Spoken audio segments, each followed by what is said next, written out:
I'm starting YouTube. I'm starting all that crap.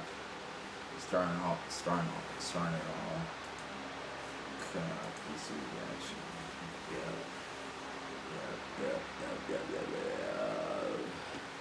Yeah. I'm gonna have to do different But y'all saw what I was trying to do. I was trying to like do an intro, but like it just I just need a taskbar. I just need a simple taskbar. But yeah, that music was loud and damn, my ears hurt. Damn, that music was loud. Music was loud as hell, especially in the headphones, man. I need to react to that album too, man. I need to react to that album. But yeah,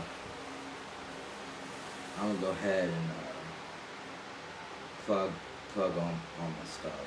You know.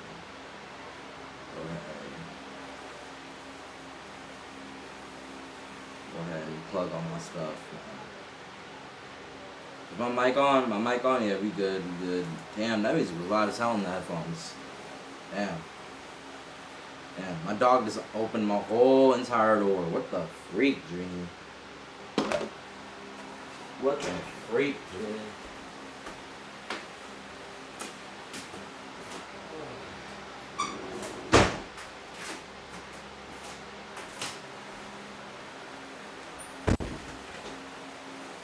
I don't have the setup right. Don't got the setup right. Don't got nothing right, bro. I need what Dante got. I need a freaking stream. What is it called? Not a stream. A stream. What's the shit called? I was looking at it on what's it called? On Twitch. Not Amazon. I was looking at it on Amazon. What is it called? It's on my wish list.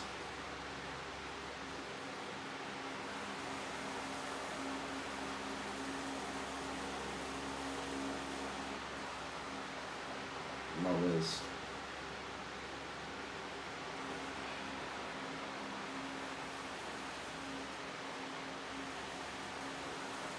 I need a sound card audio mixer, right? To mess with my voice. And I also need a sound bar keypad. I need one of those, man. I need a soundboard and all that. Damn, my ears is ringing, bro. That music was loud as freak. I'm sorry for anyone that was watching on the headphones, man. I should have been paying attention. Damn, my ears hurt. My ears is ringing. I'm gonna have to record without test. Ah, damn, it's my right ear. Test. Why did I have my headphones on? I should have played it on the speakers, man. There's so many things I just don't know. I just don't know. I'm trying to figure out things I just don't know.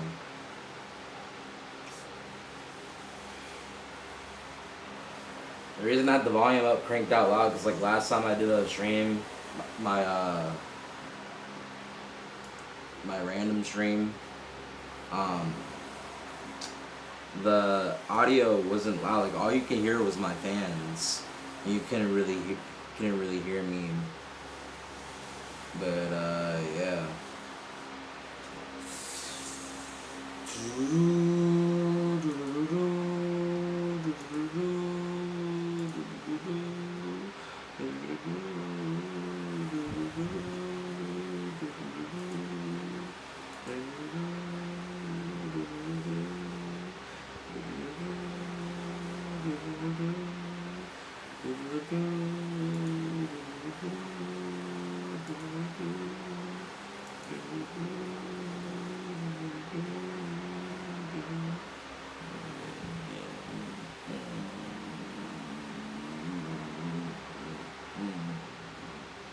I'm trying to stream every day. That's my whole entire thing. Like I trying to stream more, trying to do more ideas and everything.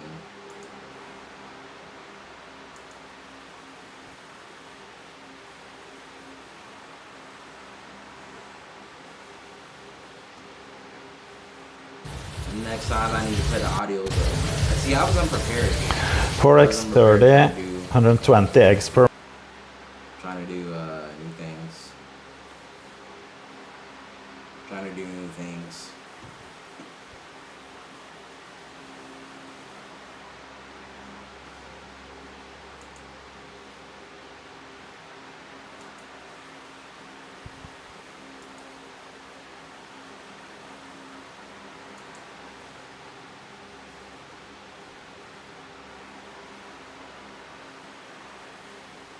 I should have been playing casino over the speakers.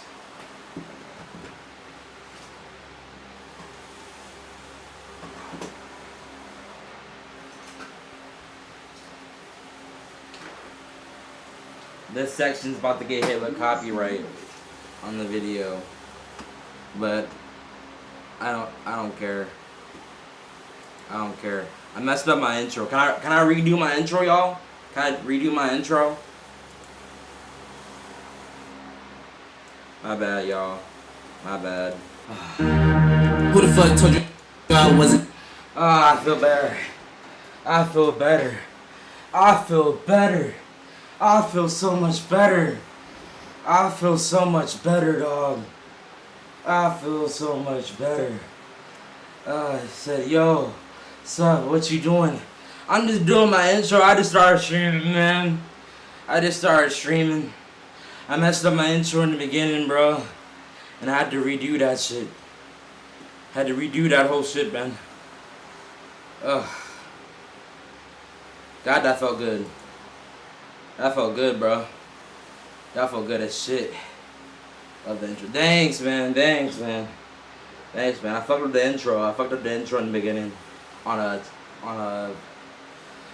stream, and I had to redo it. Had to redo the whole thing. Oh my gosh. That felt good. That felt good, bro. That felt good as hell. Ugh. Ugh. Ugh.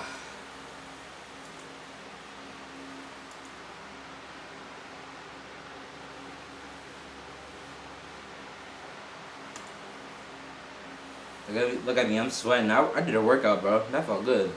That felt good as shit. You know what I'm saying? Shit. But yeah, I'm working on the intro. I'm working on the intro. I'm trying to do new stuff. There's a bunch of new stuff I need to get, new stuff I need to try.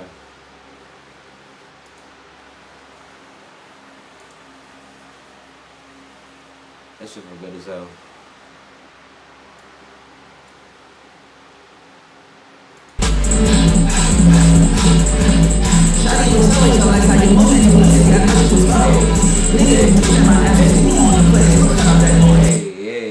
Hey, I was hitting that shit.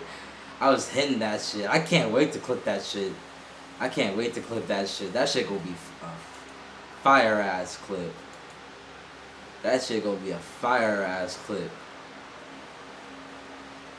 Oh my gosh. I might join next time. Yeah, you might have to join next time, bro. You might have to join next time on the intro, bro. Oh my god, that felt good. That felt good as shit, man. Yeah. Let me prepare for my thing. Prepare my thing.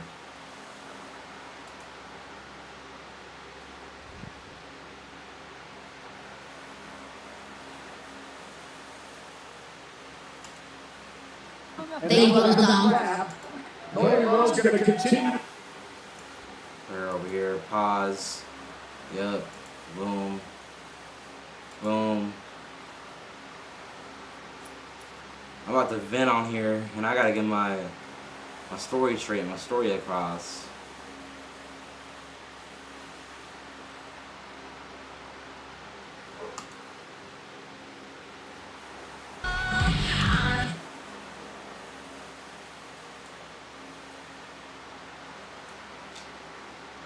Let's begin recording.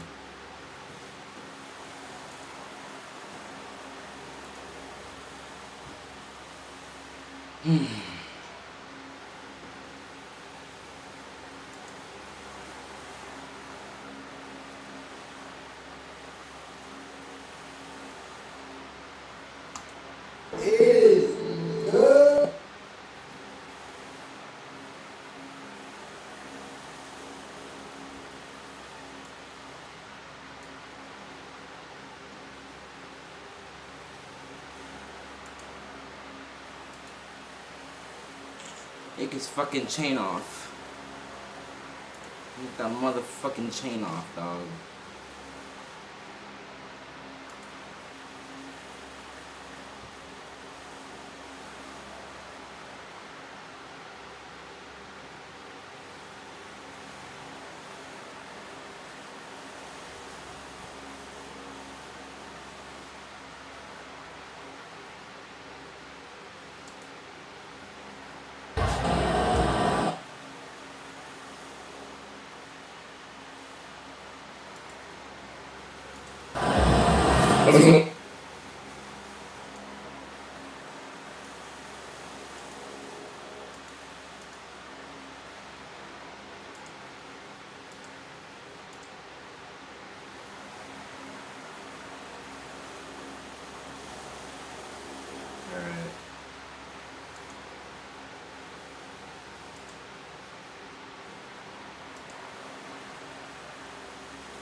Alright.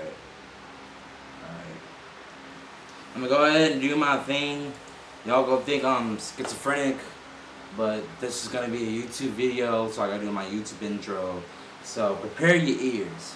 Prepare your ears. On 1, 2, 3. What is up, YouTube? This is boy IEJ. Back to you with another video.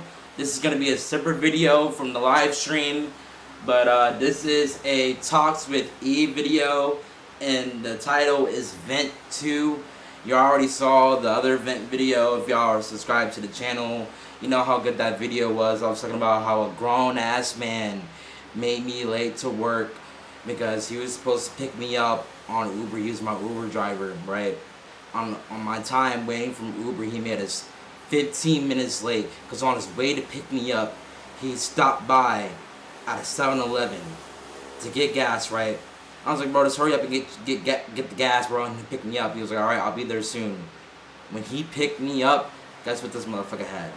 This motherfucker had a bag of chips and a hot dog. A hot dog and a bag of chips. So not only did he get the gas from the gas station, but he had the time to walk into that gas station, grab the chips, grab the hot dog, and snack on it a little bit. Because it was eaten. It was eaten. That's how I knew it was there. He ate it. He ate the shit. He ate it. And when he ate it, he drove back to me and my dad and had the nerve to say, are y'all boys good? We was like, hell no, we not good, bro. You make us late to work. So he was late. We didn't get in trouble though, but we was late. We was late. One of our first times being late to work. But yeah, dude in the chat said, damn, bro, this is a real life story. I've been through real life pain, my dog. On some real life shit. But yeah, we starting the video. And the topic today is WWE. The topic I'm venting about right now is WWE and YouTube. YouTube, I've been having some gripes for you for some time, man. Some gripes for you for some time. Yeah, you feel bad. You feel bad, bro. But yeah, yesterday I did a live stream. Your boy did a live stream. He did a live stream reacting to WrestleMania 42. WrestleMania 42. It was an amazing event. Shout out I Show Speed. I Show Speed did his thing. You know, all the other matches pretty much pissed me off, if I can remember. Liv Morgan won. The Man won. Becky Lynch won. And Gunther won. And Yeah, man. All the other matches won. All the hills kept winning, bro. All the hills kept winning. But anyway, yeah, man. I reacted to WrestleMania 42. It was an amazing event, and I reacted to it live. But the way I did it, like, when you're reacting to stuff on Disney Plus that is live, apparently you cannot screen record or record in OBS. I tried to screen record my own clips and record on OBS, not to show it on stream, but to go ahead and make my clips. If I wanted to make my clips from what I saw to post on YouTube, so I can go ahead and clip farm and do what I need to do. But I wasn't able to do that, so the only thing that I could do was react to the audio. I did my thing. I streamed for 5 hours straight. Didn't have no complaints to the end. Towards the end, I got a notification on Caster Labs saying that I was logged out of my Twitch. I checked it. Twitch said that I was still streaming. So I thought that everything was going to be good. I stopped. The stream ended. I ended the stream. I posted the video, right? Guess what YouTube did? YouTube blocked my video, dog. They blocked my shit, nuked my shit. I can't even get monetized from my shit. You know, I'm not even a person that gets monetized. I'm very new to YouTube. I don't have 500 subscribers. You know, I'm not up there. Your boy just started his journey, his long journey, beginning of the 2025. Over the time, I was like at 190 subscribers, and I'm now at like 213, 212. So, you know, it's been a long journey, if you feel me, my boys. But, yeah, man, I'm not like that. I don't get monetized for anything like that. YouTube blocked my video. And I've been having strikes with YouTube for a long time, man. Like, my first issue that I had with YouTube is that, like, when I first started YouTube, I was a person that did dance videos. Like, I was a person that did dance videos, and it was going good till UNG came around. And they started doing copyright on all my videos, man. Like some of my videos were partially blocked, so I can't even get monetized off the videos. So like after the whole entire thing of my video getting blocked, I deleted those videos. They're still downloaded to my PC, but I went on ahead and deleted those dance videos, bro. So those people who love them dance videos, man, a couple of them you're gonna be missing, man, because you know, my shit got partially blocked, so I couldn't, you know, reap the benefits. Other of my dance videos have copyright, but they're not partially blocked or anything of that such. But yeah, but like as you can see, I have a warning. I already have a warning, a channel violation, a warning. Your content has been removed due to violation of the community guidelines. You receive a warning if you take action, which I did. So I have a warning. This shit is not going away till February 17th. It expires May 18th, right? From then, I've made 2 videos. The WrestleMania video, that shit got blocked. But this is not a copyright video. And I also made another video where I was playing Resident Evil, and I reacted to the videos at the end, right? When I reacted to the videos at the end, one of my shit got blocked, and I had to get rid of the copyright. So like if I check view options, I'm good here. But like, why did I get blocked over a smidget? I'm telling you, a smidget of copyright music. My shit got blocked. Like, come on now, dog. Like, come on. I'm like, I've been having strikes with YouTube because, like, I feel like, man, I can't even break bread with y'all. Like, y'all don't even want to see you. That wasn't a good puff. That wasn't even. Oh, that was good. That was good. That good. Like y'all don't even want me to break bread with y'all. Y'all don't want to see y'all boy reach to the top. Y'all don't want to see y'all boy win. And I've just been trying to win, dog. I just been trying to win. And like, so far this content creative world, bro. Like ever since I switched to content creating, like it's been harsh, bro. I switched my whole entire thing. I used to just make dance videos. That's how I wanted to cut my bread and my butter. I had to stop doing that because I kept getting copyright strikes on all my videos. So what did your boy do? Your boy took a break from YouTube, bought a PC, bought a monitor, webcam, ring light, PS5, PC speakers, a desk, headphones, PC desk, a PS5, controllers, PC stand, all this expensive ass equipment just to do something that I enjoy doing, which is playing video games, reacting to videos, and being in the internet world. Because that's my other passion, you know. I do have a passion for dance, but I also have a passion to make videos and to watch content and be in the internet culture, and I'm also being part of the game culture. Like, your boy loves it, man. But, like, YouTube has been giving me stripes ever since I got on this damn platform, bro. It's like, as soon as something goes good, like, something bad has to happen. I'm trying to get rid of this community guideline strike, and I'm trying my best to not get any of my videos blocked or partially blocked, bro. Thank God that video, my WrestleMania video, got blocked and I didn't get a strike. If I would have got a strike, I would have just stopped. Like, I'm not even gonna lie. I think I would have quit. I think I would have quit and not gone back on here till like 5 months later or something like that, man. Just post my stuff on Instagram, TikTok, and stream on Twitch and Kick, and don't even bother coming on this platform, bro. Like, YouTube, like, come on, bro. Like, I don't know who's in charge of issuing these community guideline strikes and these warnings, bro. But it's like, y'all need to chill on y'all boy, man. Y'all treating me like I'm a damn criminal, dog. Y'all treating me like I'm a damn criminal, dog. I'm not Vitality. I'm not Vitality, bro. I'm not like these other streamers, dog.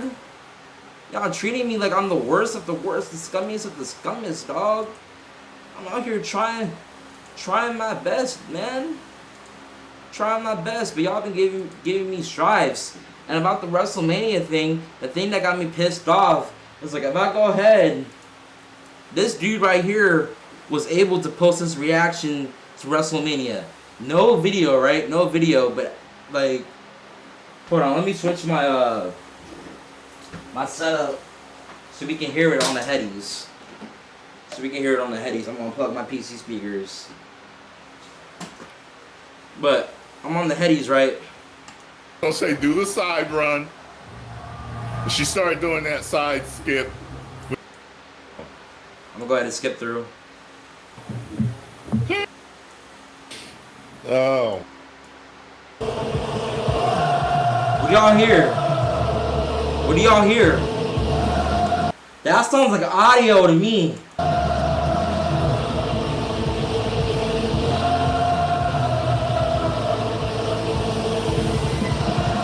That sounds like audio to me. If I go to my creative dashboard, right? It says this video has a copyright strike and doesn't affect, but like, if I view options, my video got deleted because I deleted it because I didn't want to get a freaking copyright strike. But the issue was that it was copyright audio. What does this dude over here have? This dude right here has copyright audio. Am I not mistaken? Isn't that copyright audio? That's copyright audio from the event. Y'all can hear the audio from the event, and they took my video down for copyright audio. If I go to this dude right here, right?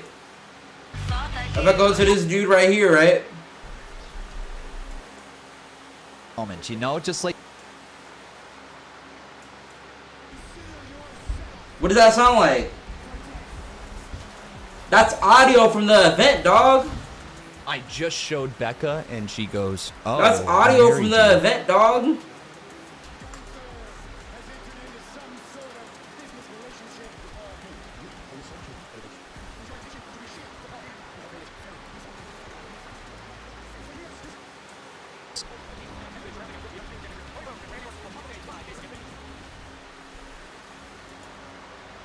One sec. Like, y'all hear it, right? Oh, Do you see what I deal with? That's audio from the event, dog. Look! That's the national anthem that got played. But look, dog, you can hear the audio. Oh no. You can hear the audio for Do you the feel the- event, and they blocked my video because of audio. I'll go to this channel, right? Shout out Zillafatu. I don't got no hate on Zillafatu. Zillafatu is actually from a wrestling brand. So, like, you know, I can see why they would let him get away with it. Like, dog.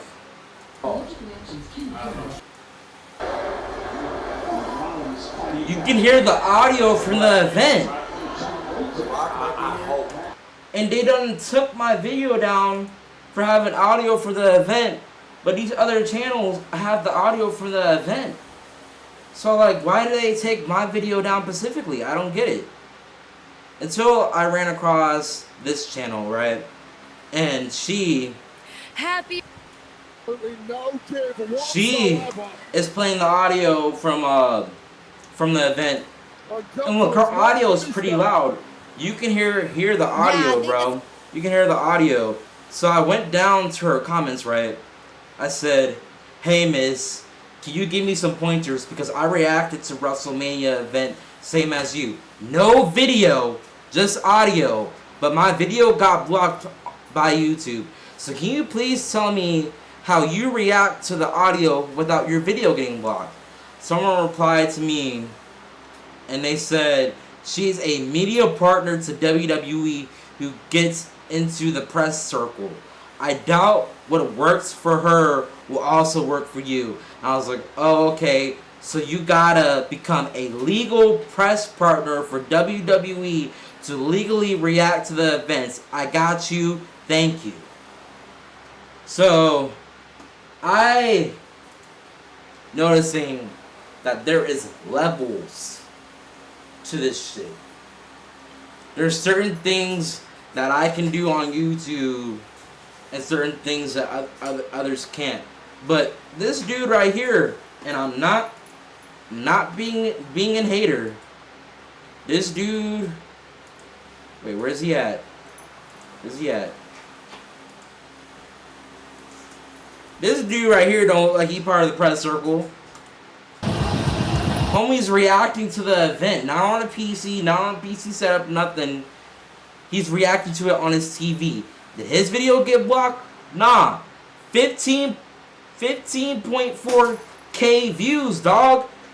And look, I bet you his shit got monetized. I bet you all these reactors. Look at his chat, dog. Look at everything, dog. I bet all of them got monetized. So, like, and I hate to play the race card, but, like, bro, I feel like it's favoritism. I'm not gonna lie. It's not even a race card because that video was black.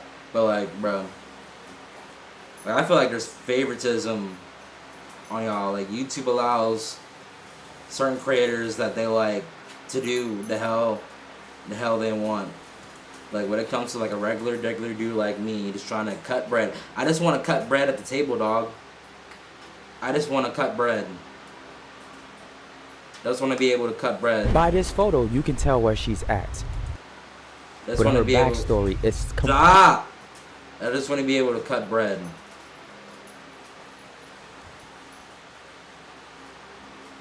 But they won't even let me sit at the table, dog. They won't even let me sit at the table.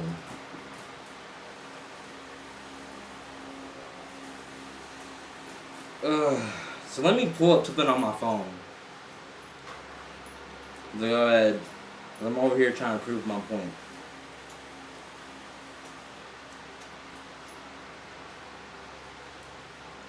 I'm over here scrolling through. I'm over here trying to prove my point.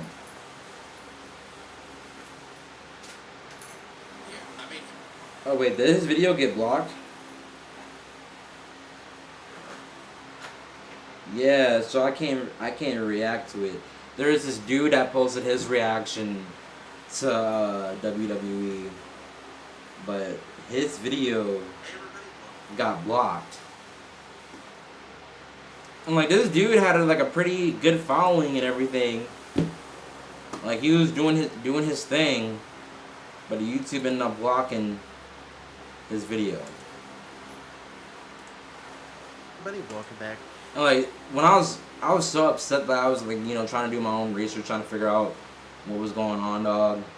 But then I came across this video right here, and it says WWE blocked my. Wait, no, that's wrong.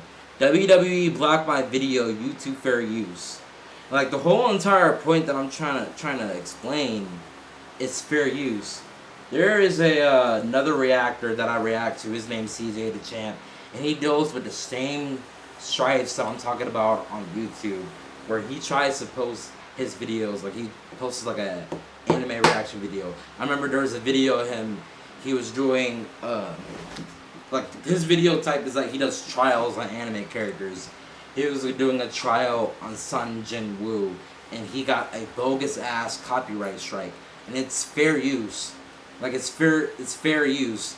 Like I don't know the whole policies of fair use, but as long as you're not sharing that the actual audio and the display and all that stuff, like you know, like this playing the video verbatim from what was shown on the anime, like you can go ahead and use it if you're using the content in a creative way. That you can use the content. But YouTube obviously doesn't know what the fuck free use is. Like they don't know what the rules of free use is. Like what I did was free use, and I bet you this motherfucker is about to explain that he had issues with free use. So like let's go ahead and play this video. This video is from. Let me move my camera. This video is from 8 years ago. 8 years ago. We've been dealing for this shit for 8 years.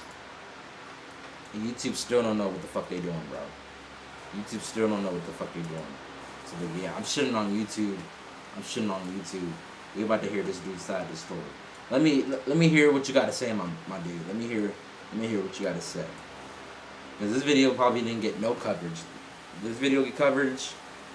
This video only got 157 views. 157 views. Let's see if I can bring some life into this damn video, bro. Let's see if I can bring some life into this damn video. Hey everybody, welcome back to the show. I'm your host, Dr. Nick, and welcome back to the 90s Guy Show. Today, I didn't really have a topic in mind. This is just sort of kind of an impromptu vlog. I uploaded a video yesterday, or at least I tried, and it was sort of a celebration of The Miz's career and his accolades. And I understand.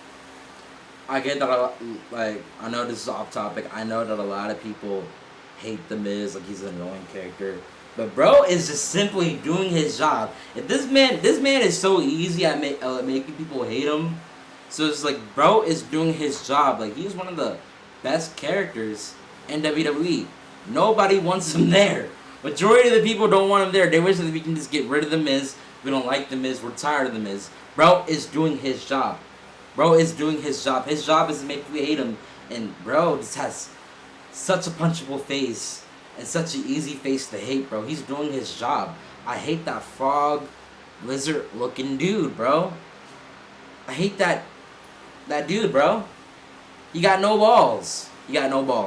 I can't stand The Miz. that copyrighted material cannot be used if your video is monetized and you gain some type of,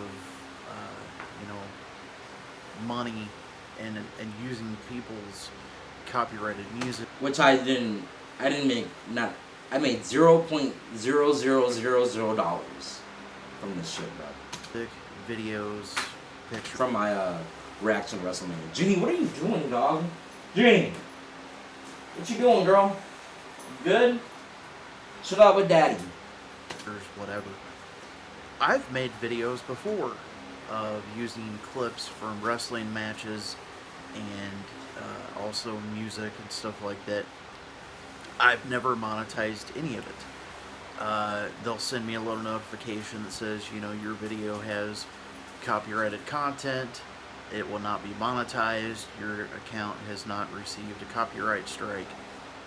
And, you just brush it off. It's not going to affect your account in any way. Right. Well, this time they sent me one of those, and also they blocked my video. WWE blocked my video. And WWE did the same shit to me too, bro. Did the same shit to me too. I'm just like, does YouTube not know the policies of free use? Like, I bet this dude did free use policy, but his shit still got blocked. Like, why, YouTube? Why? These other content creators are able to do the same shit that homie is doing, but for some reason they're able to break bread. They're able to get their money, not have any issues. But people who are not monetized, like are not in the YouTube partner program, deal with the same stripes as dude right here does. Make it make sense. Why are y'all picking and choosing? Make it fair for everyone around us. Make it fair for everyone around us. And stop trying to cheat the system. It would not allow it to be shown on YouTube. It basically said right next to it, blocked in all countries, because I had used a portion of... Blocked in all countries, yep, same thing with me.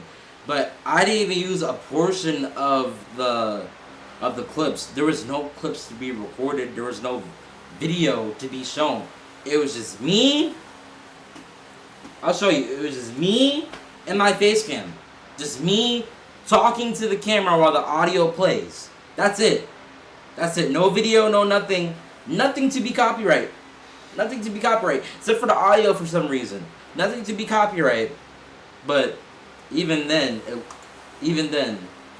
they still wouldn't allow me to break bread, man.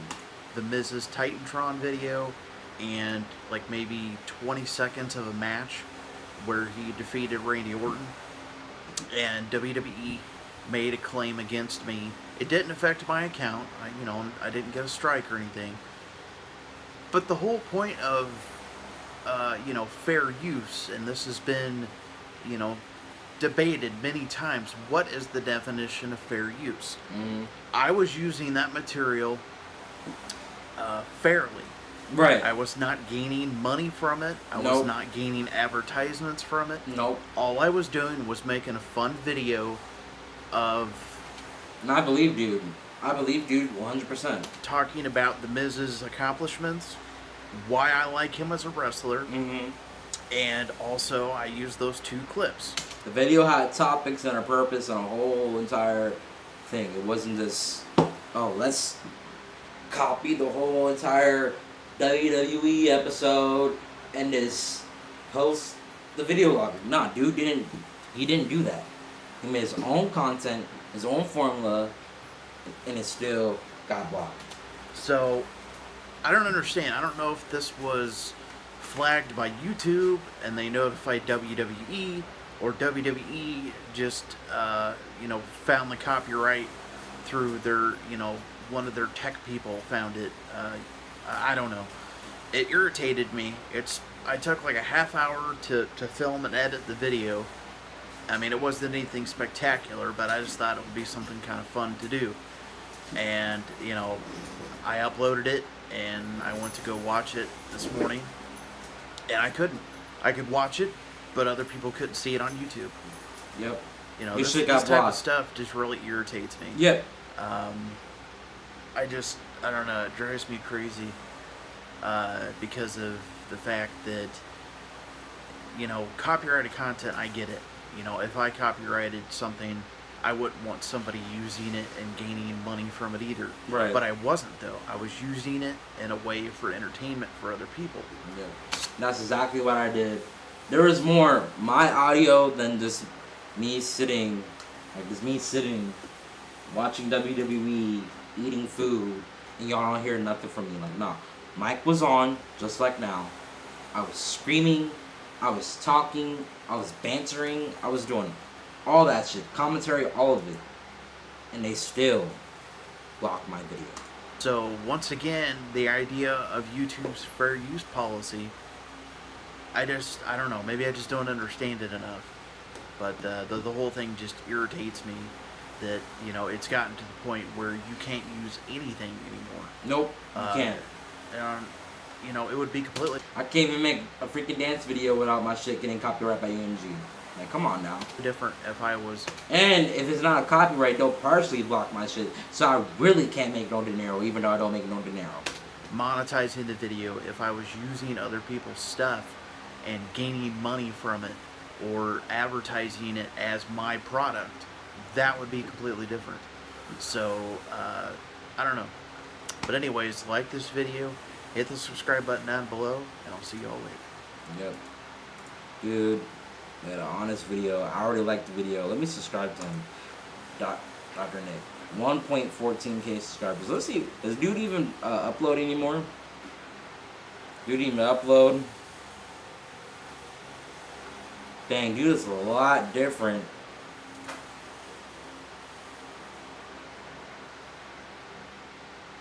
Okay, bro, still making content. But I hope that one day we look back on Dr. Nick and he's a part of the if he's not already part of the circle, part of the media circle. Like dude was explaining. Dude said to me she's part of the media partner. She is a media partner with WWE. I want to become a media partner with WWE. That's one of my goals. I want to become a media partner with WWE. If it doesn't cost me like no money or nothing or any of that, you know, let me become a media partner with WWE, dog. Or maybe a media partner with WWE, so I can react to y'all events. I know I'm not pulling numbers right now, but I know deep in my heart it's faith conquers all, that I'm going to be able to pull enough numbers for y'all to be like, wow, this dude is bringing us good numbers. Because I'm unique. I'm a unique person to this whole YouTube, Twitch, kick thing. Like, no one matches my personality. Now I'm my own unique person. And I feel like I can give y'all some coverage, bro. I feel like I can give you some coverage. But yeah, man, I'm interested in WWE. And I want to be able to make content from WWE.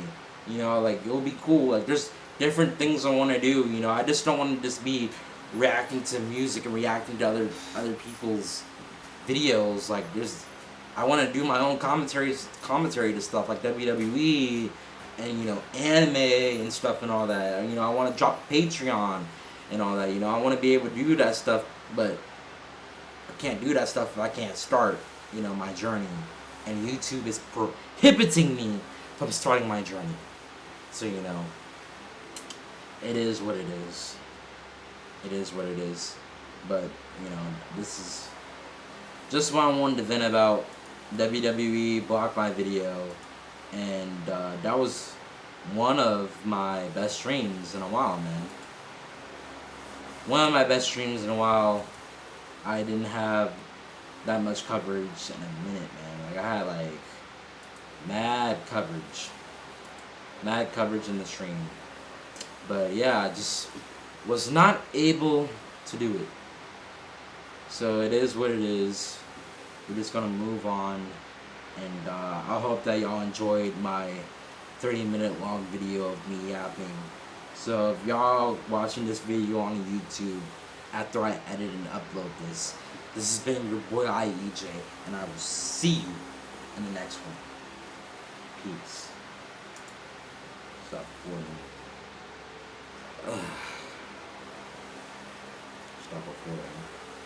So we stop recording. Mic's still on. Mic is still on. I'm able to control everything. So you can go ahead and clear out these videos. Well, I don't know. Maybe there's something I wanted to react to. I have a whole entire list of videos that I want to react to, but I just haven't. So we can go ahead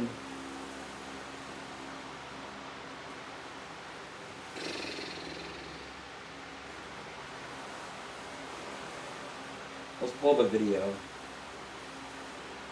React to. Because there's some stuff, like, if I want to react to something, I just put in my React playlist. And there's certain videos I just have not been able to react to. Let's pull up a scary video for my VOD. For my list. One urban legend for every state. Let's watch that. Let's watch that. Let's read. Legend from every state. Yes, we're gonna be going. So yeah, we can go ahead and start recording. Go to PC reaction. Okay, I got a video for y'all boys. I'm gonna play this video while I order food because your boy getting hungry. Your boy might order as usual. But this video is titled. Oh, you're not. Oh dang, there's a suicide prevention number on this thing. Oh, that's cool. This video is titled. One urban legend from every state by Tub.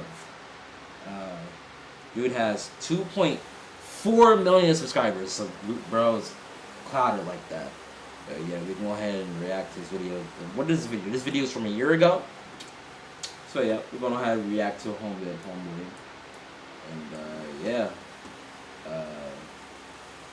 Let me mess with the audio mix. One urban legend from every state. Yes, we're going to be going through each and every one of the 50 states and talking about an urban legend which originated in that state. But first, we need to talk about what exactly is an urban legend. According to Merriam-Webster, urban legend means an often lurid story or anecdote that is based on hearsay and widely circulated as true. That basically means these aren't real stories. They are legends for a reason, they are myths. But many of these sound actually somewhat realistic, not all of them. What did it say? Some include real info and then myths were built onto that. Oh, okay. So none of this stuff is real. Reason they are myths. But many of these do sound actually somewhat realistic, not all of them. Not all of them. But some of them do sound actually kind of realistic. And if you're a US citizen, I hope you stick around and find out what myth came from your state. I also want to make it clear that we're not going to be going in alphabetical order. Instead, we will be going in columns from up to down, left to right on the US. Why am I doing that? Because I want to. That's why. Because this is my channel. That's why. But before we do get into the whole video, I do want to let you guys know we finally reopened up the Earl website. So we have a new clothing drop, and why not let this little promo video speak for itself? Hey guys, welcome back to another video. Before the actual topic starts, I do want to let you guys know some important news about the Earl brand. In case you guys don't know, I own the Earl brand. It's a brand I made up, and we now are partnered with a factory. So I'm actually going to be able to be more involved with the process, and I'm actually wearing a new piece right now. Look at that, Earl, I don't exist. I don't exist, obviously our slogan, and I can fix her on the back. Look at that, that's Earl right there. We also got a little tag right here. We're becoming more official as the days go on. Let me actually show you inside the factory. Come with me. I'm letting this app play so I can go ahead and order my food. So I'm gonna let bro plug in and stuff.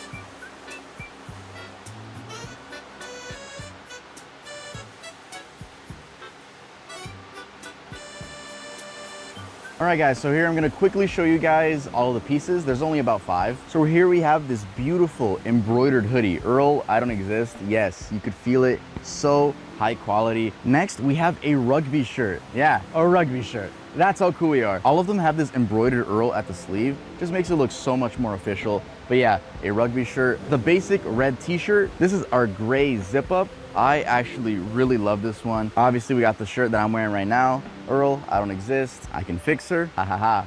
Pretty funny. And if you still want to support the Earl brand, if you don't like any of these designs, we have a simple black beanie. It's not so tight. It's not too loose. It is just perfect. That sounds crazy. Here we have the tag. I'm sure I look beautiful in beanies. I know I do actually. Yeah, we also have a beanie. But yeah, guys, this is our first ever drop. I know like the Earl brand has existed for like 2 years now. There is a limited quantity. This isn't forever. So if you guys really want something, if you want to make your own bundle over at the store, make sure to go over to earldoesn'texist.com and I'll be very thankful. I'm already appreciative that you guys watch the channel I'm not saying you guys have to go out of your way to buy this. It would be awesome though. You guys watching this video, all my videos, that's enough already, okay? I just wanna make that very clear. Your subscription means the world to me. And also a quick side note, if you guys have any criticisms on the designs, let me know. I wanna make stuff that you guys want to wear. So I literally can't wait for the next drops. Any graphic designers that are watching this, please hit me up. And I just wanna thank you guys so much for letting us get to this point. Specifically letting me to get to this point, man. I've always just been a kid with a dream, and I'm not a kid anymore, I'm 22. So now I'm a man that's accomplishing his dreams, and it's looking great. So seriously, thank you guys so much. With that being said, let's get started with the video. So yeah, if you guys like the t-shirts, if you want to support me, obviously sometimes I just don't get demonetized from the video, so having my website back up is really gonna help a lot. And I did a cool photo shoot with Niachu, which it's up on the screen right now. Look at us, super cool, right? So yeah, earldoesn'texist.com if you want to support me. If you don't, it's completely okay. Anyway, now let's head on to the video. No! Washington. One sec, I gotta pause for y'all real quick.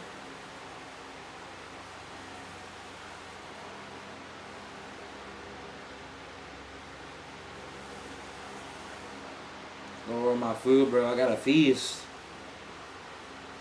I woke up late and I haven't even eaten breakfast yet. It's 1:43. I haven't eaten breakfast yet. I'm a whole different type of savage. So I smoked, but I haven't eaten. So yeah, that's crazy. I had snacks though. I had some cheesy puffs. So your boy, ate, but I didn't really eat. I didn't really eat.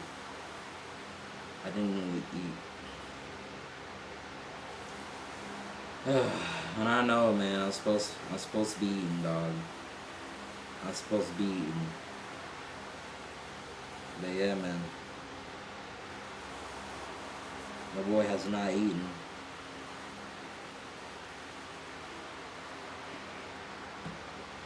Can we also take a mention?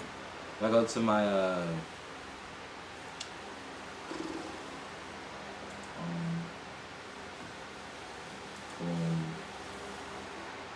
go to back to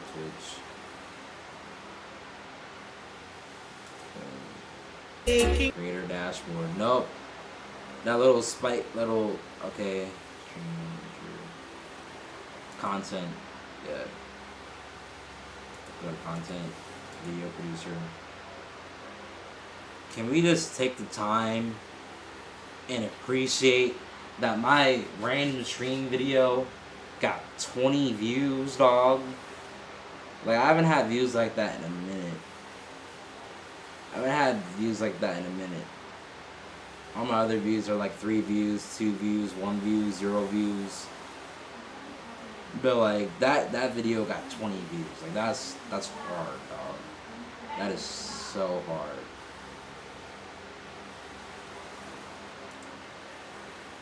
Man. But your boy hungry as hell, dog. Your boy hungry as hell.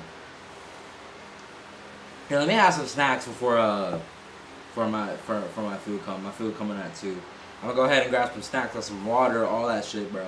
And we can go ahead with the video. So relax, your boy will be right back. I'll be right back when we can start the video.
Alright, I'm back, y'all.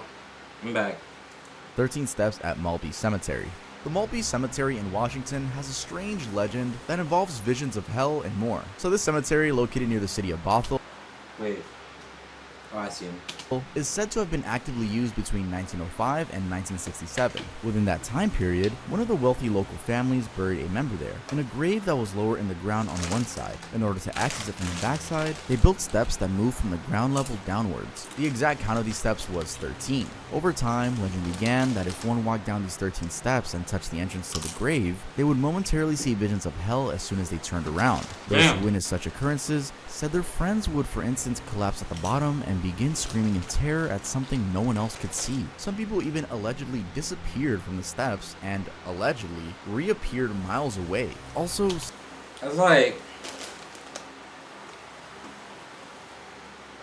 that shit that Dio was doing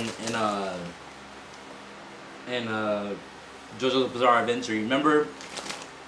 In JoJo's Bizarre Adventure, Dio tried to get someone walk up these steps, but every time they walked up the steps, they would like render back, and then all of a sudden the dude died. Like, it's probably that's probably what that shit got inspired from. Dio, what Dio did, because this sounds like the same shit that Dio did with that dude that was trying to go up the steps.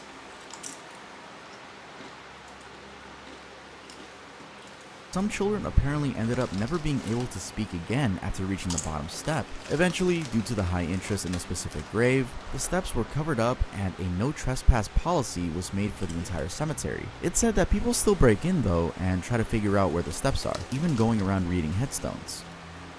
Oregon, Heceta Head Lighthouse. One of the most photographed lighthouses in the US is Heceta Head in Oregon, and while that is a pleasant reputation, it turns out it also has a sort of dark history that's led it to have a reputation of being one of the most haunted places on the West Coast. Built in 1894, this place was of course meant to keep the light up to warn mariners of Rocky Coast because it needed people to do that. It also housed the lightkeepers and their families. It's said that one of those men, the lightkeepers, had a wife named Rue. Now Rue, in a rather unfortunate incident, happened to lose one of her two daughters to a drowning accident near the area. It's actually suspected that the daughter is the one buried in an unmarked grave near a hill from the structure. Anyway, having lost her, Rue left the place and lived somewhere else far away. Yeah. That's a bad sign right there. Going near an area when there are unmarked graves is the bad juju, bro. That's bad juju. I would never want to be in an area near an unmarked grave, because you already know there's spirits and evil and demons coming out of that motherfucker, bro. You already know. You already know. When she died though, she apparently came back in search of this daughter. She thus lingers in the lighthouse doing so. One of the well-known encounters with her was in 1975 when Jim Anderson, a workman there, was cleaning a window in the attic. He saw an odd reflection in the window, and when he swung around to look, an apparition of an elderly lady clothed in a late Victorian style gown was there. He of course fled the house, and it's said he didn't return for days, and also completely refused to keep working in the interior. Other sightings were reported after that, and includes things like items moving on their own or disappearing completely, reflections, and disembodied screams. Very strange overall. California, the monster of Elizabeth Lake. One argued You already know in California, they gonna have the evilest and most craziest shit, bro. It's Cali, bro. They're already dealing with fires, volcanoes, and earthquakes, bro. Well, not volcanoes, earthquakes. I think it might be caused by the volcano. I don't know my geology, but bro, they call California shake and bake for a reason, dog. It is straight up shake and bake up in there, bro. You're either gonna shake or you're gonna bake.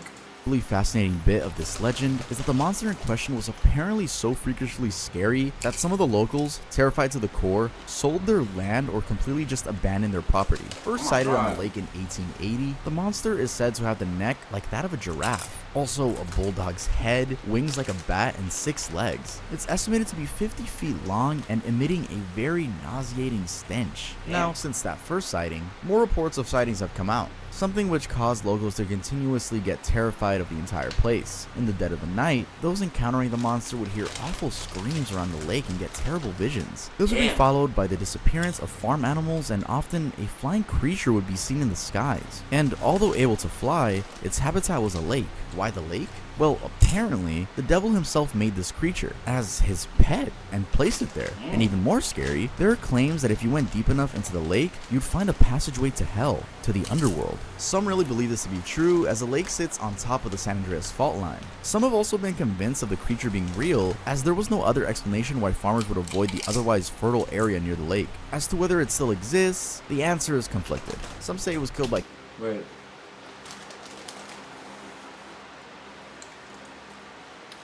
You know it gotta be true. To some degree. Because the farmers won't even use the soil near the lake, bro. That's fertile soil. That is free money that they could be making, bro. Free money. And they won't even use it, bro. It gotta be true. It gotta be true, bro. Cowboys in the No farmer is gonna miss out on fertile land, bro. 1890s in the Uwachaca Mountains. Others believe it got wounded by a farmer, Miguel Leonis, while he was using a rifle, and it just retreated to the lake where it continued to lurk. Also, complicating this legend even further, there are suspicions that the monster was actually a pterodactyl, the prehistoric flying reptile, with a picture to back that up. But if you have common sense, you know that that is horribly fake. I say that a lot, don't I? Horribly fake. Okay, it's just regular fake. It's not horribly fake. Actually, it is kind of horribly fake. It's a bad Photoshop. But let's head on to Alaska. Alaska, the Kalupalik.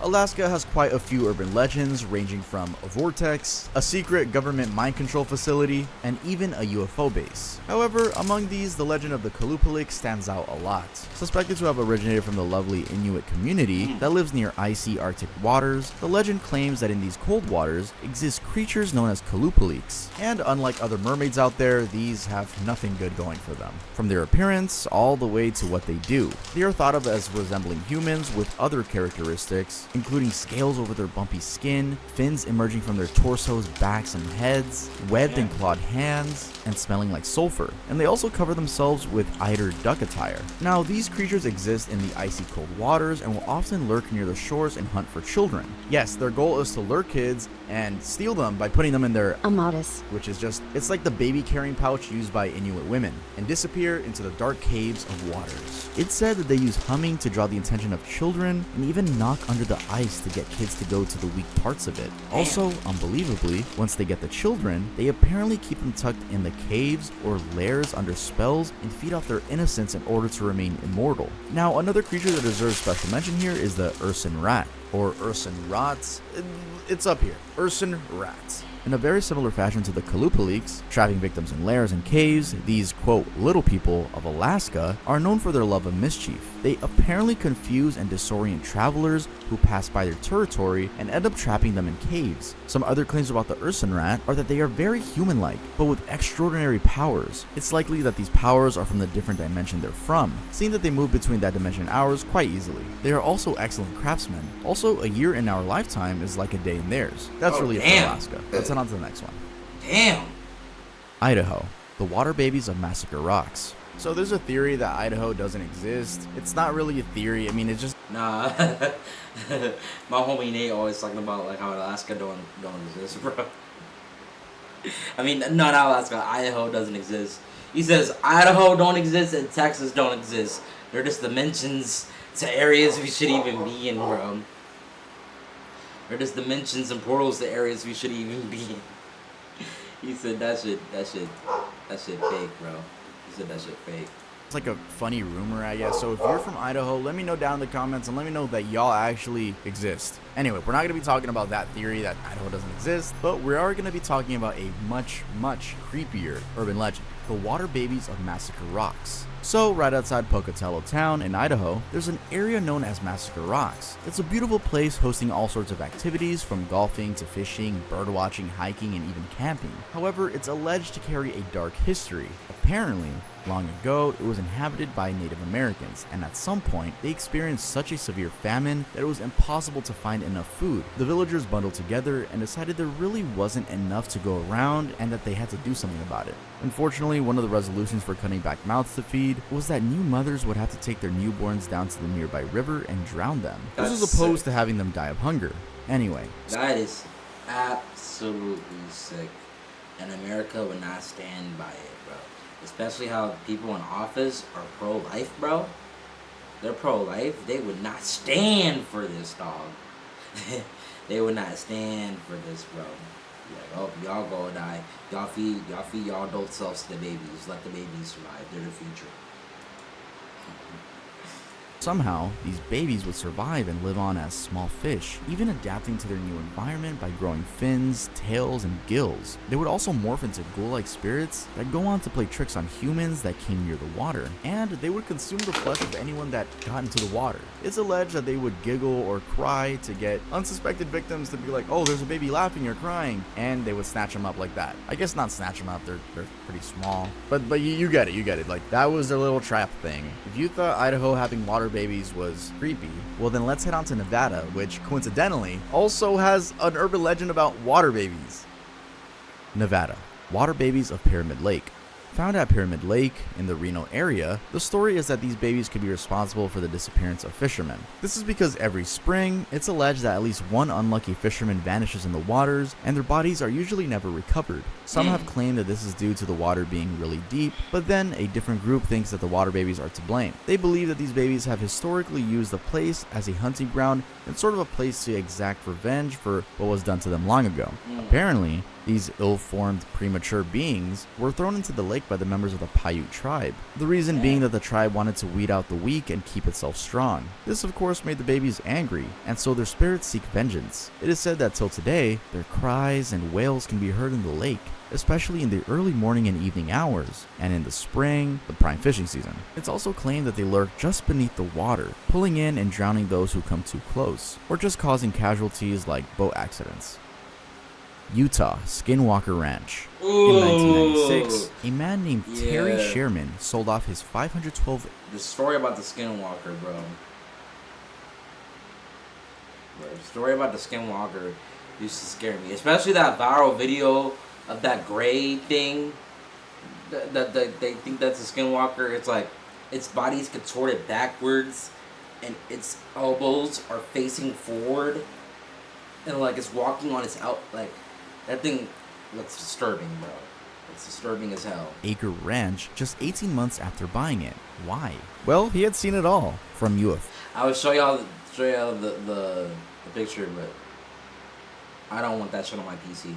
Foes and mysteriously large animals to being followed home. Based on an interview he did in June of that year, he was convinced that something strange was going on in the ranch and decided he wanted to be no part of it. For instance, he and his family of 4 would often witness these flying objects that seemed to be from another world. One was a small box-like object with a white light. Then there was a 40-foot long one, and also a large ship the size of several football fields. They also saw one that emitted a red ray in waves as it flew along. Then he had also discovered strange patches. I don't know. He's also going to mention it, but the Navajo tribe knows a lot about the Skinwalkers and how they operate. It's like these people that have these spirits that they can transform to wolves, any type of animal from the land. They can just turn into. It's spooky, bro. They can turn into a werewolf, a fox, a bear. They can shapeshift. They're shapeshifters. Of flattened grass with circles about 8 feet, all within 30 feet of each other. Nothing could explain these perfectly flattened circles. He also claimed to have heard male voices about 25 feet above him, though looking up, nothing was there. His dogs had barked at the voices before running off. Even weirder, he lost cattle. 7 of his cows just vanishing and some being found mutilated. And that wasn't even all. There were even these wolf-like creatures, though about 3 times the size of a normal wolf, that were impermeable to bullets. He had apparently shot at them to no effect. Now, even after being sold off, the ranch continued to be the ground for these mysterious events, and even got the reputation for being cursed. One such activity is in the name, Skinwalker. This is the sighting of the wolf that we just talked about. It's a human-like creature, a shape-shifting werewolf, that also has a history in the Navajo Nation. It's in the tribal folklore that it was called a Skinwalker. Yep. Arizona, the Jerome Grand Hotel. You've probably heard of Arizona's Bigfoot, the Magal. Be right back, y'all. My food's here.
You know, forgot about your boy sandwich, man. I'm getting a $9.81 dash credit next time I order. But they forgot about your boy sandwich, man. Your boy did not get his sandwich. It's alright. I got sides.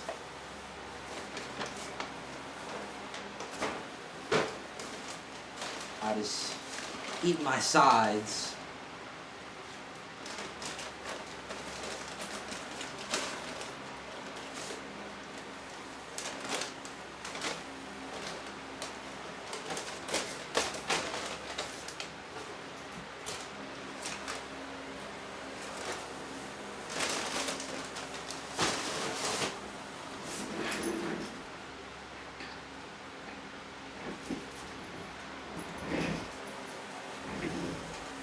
You want some insight, guys?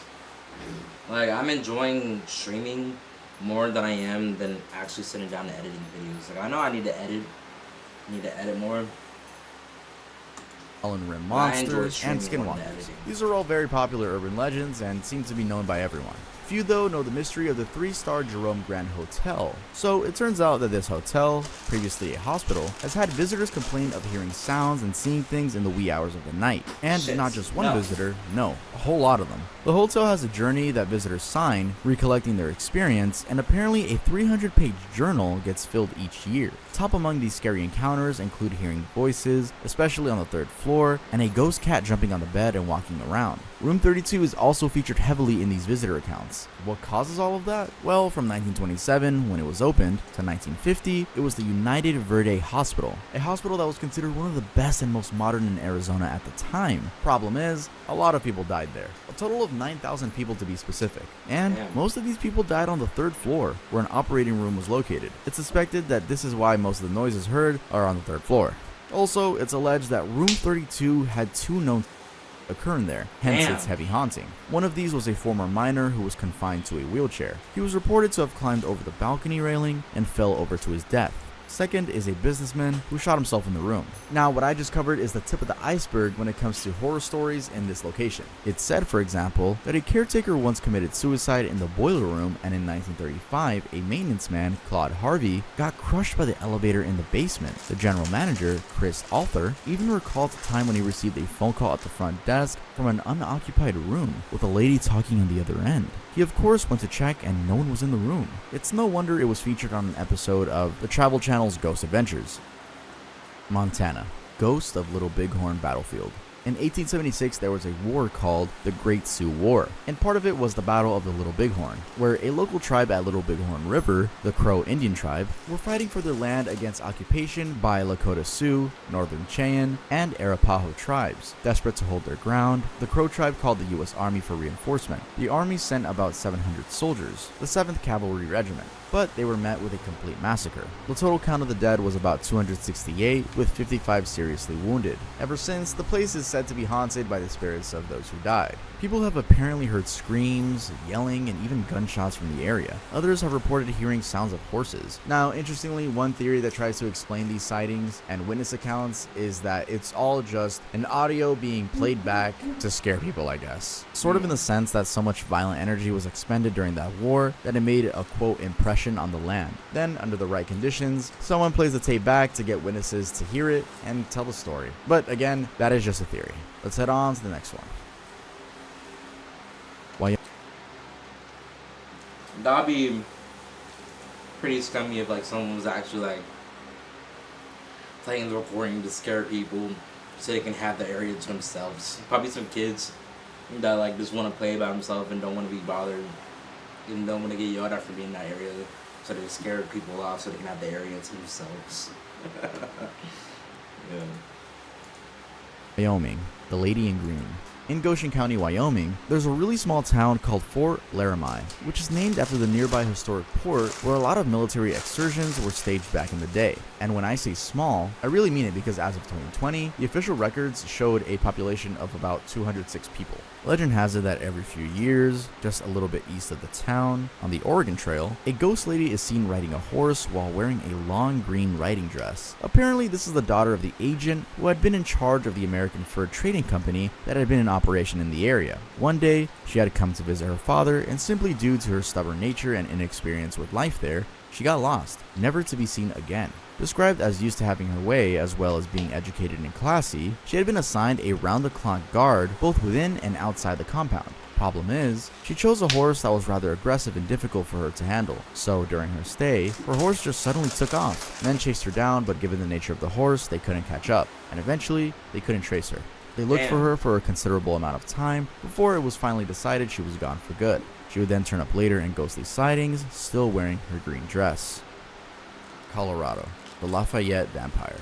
How do you kill a vampire? A wooden spike through the heart, right? Well, that theory isn't new, it's been around for years. But it actually brewed one of Colorado's classic urban legends. The story is that back in 1918, right in the middle of the catastrophic flu epidemic, a man named Theodore Fedor Glava, an immigrant from Transylvania, died in Lafayette and, rather shockingly, was discovered to have been a vampire. He of course died from flu complications, but then the fact took a back seat really fast when a tree grew right in the middle of his grave. People were convinced that the tree grew from a spike that was driven into his heart. Also, there have been claims that he'd been a tall, thin man with dark and long fingernails, but would also wear a long trench coat, features which, when combined, gave him the classic vampire look. And to try to keep him locked in the grave, people would often sprinkle salt around the headstone. Salt, as vampire fans know, is used to repel and keep away evil creatures such as vampires. And just to offer a little more context, the whole attempt to try to wade evil spirits from the grave is because there have been reports of strange occurrences nearby. These include batteries draining when near the tombstone, a shadowy figure lurking on the grave, voices and strange lights, roses grown from the vampire's fingernails, physical beatings of lone passersby, and a whole lot of other stuff. Now, something also interesting is that Glava shares a tombstone with a man named John Trendifer, who died in 1918, aged 27. Also likely from the flu, but he doesn't get talked about much. New Mexico, the Death Waltz. Being vast and with a really long history, New Mexico has plenty of urban legends compared to the other states. In fact, almost a year ago I covered one of them, that being La Llorona. She's this tall, thin woman donning a tattered and soiled gown, floating and gliding above the waters along the Santa Fe River. Today though, I'll cover the Death Waltz. So the story is about a soldier who was based in Fort Union, Mexico. While on his normal duties, he fell in love with a woman. This wasn't just any other woman though. She was a sister-in-law to a captain, and beyond that, she was a lover of life, enjoying adventure and interacting freely with officers in the town. In short, she was beautiful and got attention. Anyway, the young soldier managed to woo her and was determined to marry her. He had unfortunately not realized she was a flirt and loved such a life. Before they could marry though, the soldier was sent off to war, and while departing, she promised him she'd never marry another should he die out there. Sadly, the soldier died out there just a few days later. Now, being the flirt she was, she announced that she was going to marry someone else. What happened next though was chilling.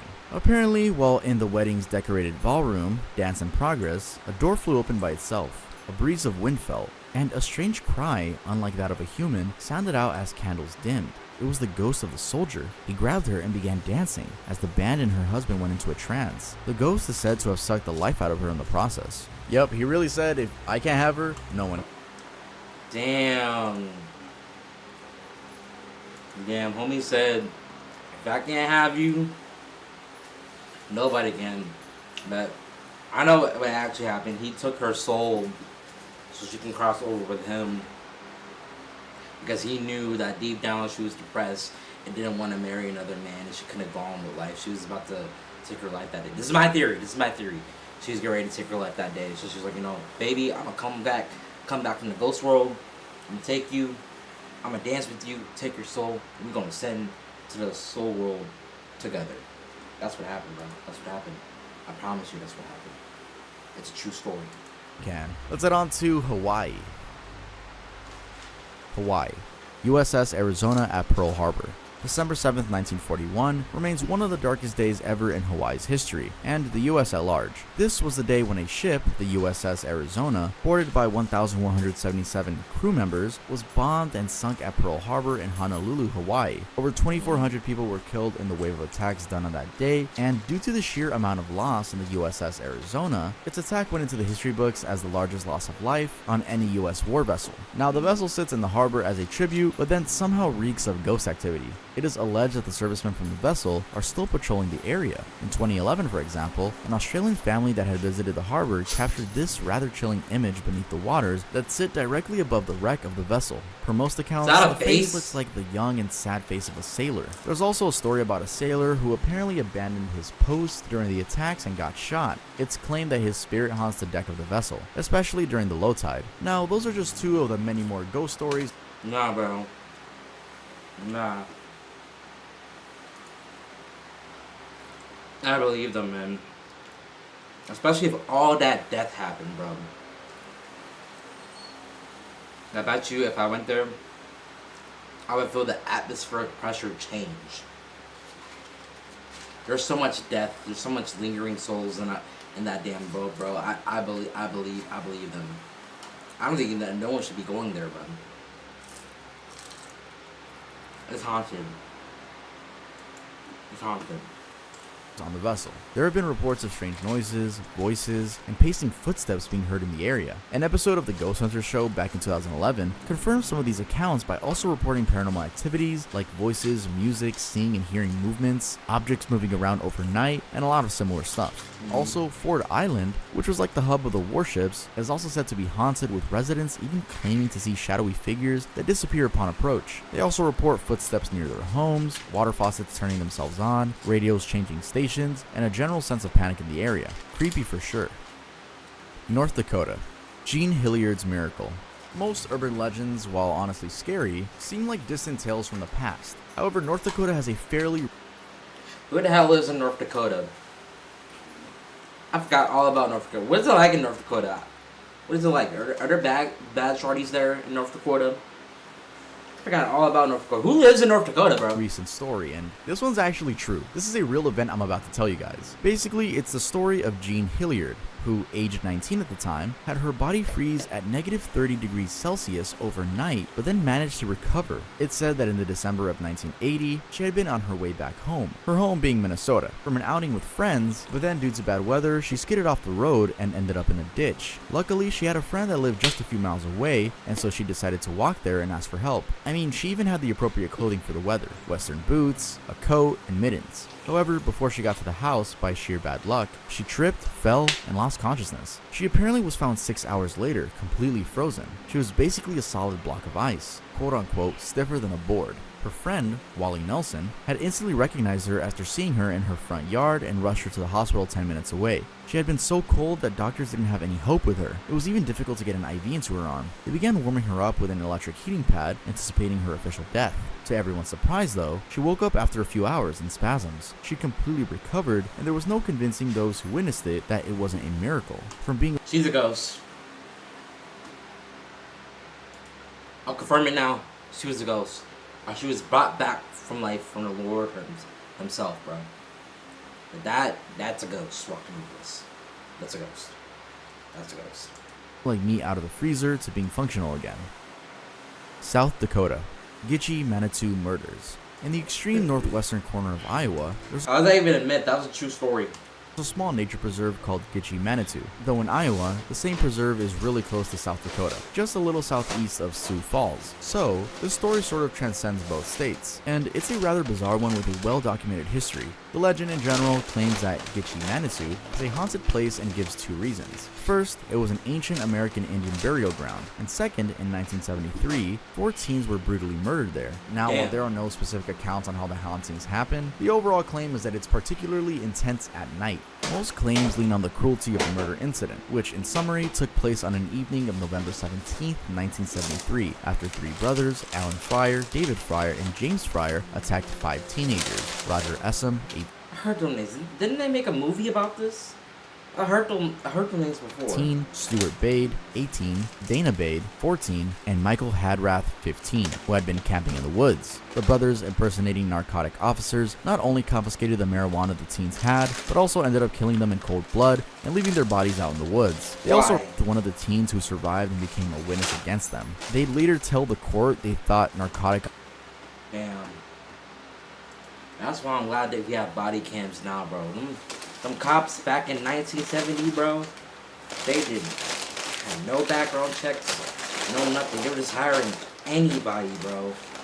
So you know that stuff was happening, bro. Stuff was undocumented, bro. Like you get away with anything back in the day, dog. There was no way tracking you. They didn't have fingerprints. They didn't have DNA. They didn't have none of that stuff, bro. So yeah, cops were able to do whatever the hell they wanted to back in the day. Thank God I live in this time now, bro. Thank God we live in this time. This time we have technology and everything. I wonder what streaming would have been like in 1970s if people were able to stream. Yeah, man. Yeah. Sometimes it's different. Sometimes it's different, dog. Sometimes it's different. Officers were allowed to kill drug users. Anyway, you can probably see why this place is thought to have ghosts lurking around. That's crazy. Nebraska, Blackbird Hill. About 3 miles south of Macy, Nebraska, there's a hill called the Big Elk Hill, aka Blackbird Hill. Now, legend has it that on October 17th of every year, a woman's terrified screams can be heard echoing across the hill. This is usually during the full moon. There's also apparently a patch nearby where grass never grows. Why? Well, it all goes back to 1939, a story of love gone wrong. Wasn't this featured in not Resident Evil, Red Dead Redemption 2? Cause Red Dead Redemption 1. Red Dead Redemption 1. I think this was featured in the Red Dead Redemption 1 because there was this mission we get to play as John, and there was this hill of this woman screaming. You would go then, and I think it was just a man that was being chased by she'll be hanging. You go save her, and she should already be gone. Or was it a man being chased by a wolf, and you go there, he's gone. There was something like that, bro. It was something like that. It was crazy, man. It was crazy. I think it's about a woman that was being hung. Or her husband was getting hung. Or her husband was getting hung. She went to go see him, and she got shot there, and her husband died. I don't know. But I remember this scene. Am I on to something? Am I right? I don't know. But for those who play Red Dead Redemption 1, I think y'all know what I'm talking about. Hanging Hill or something. It's like Hanging Hill or something like that.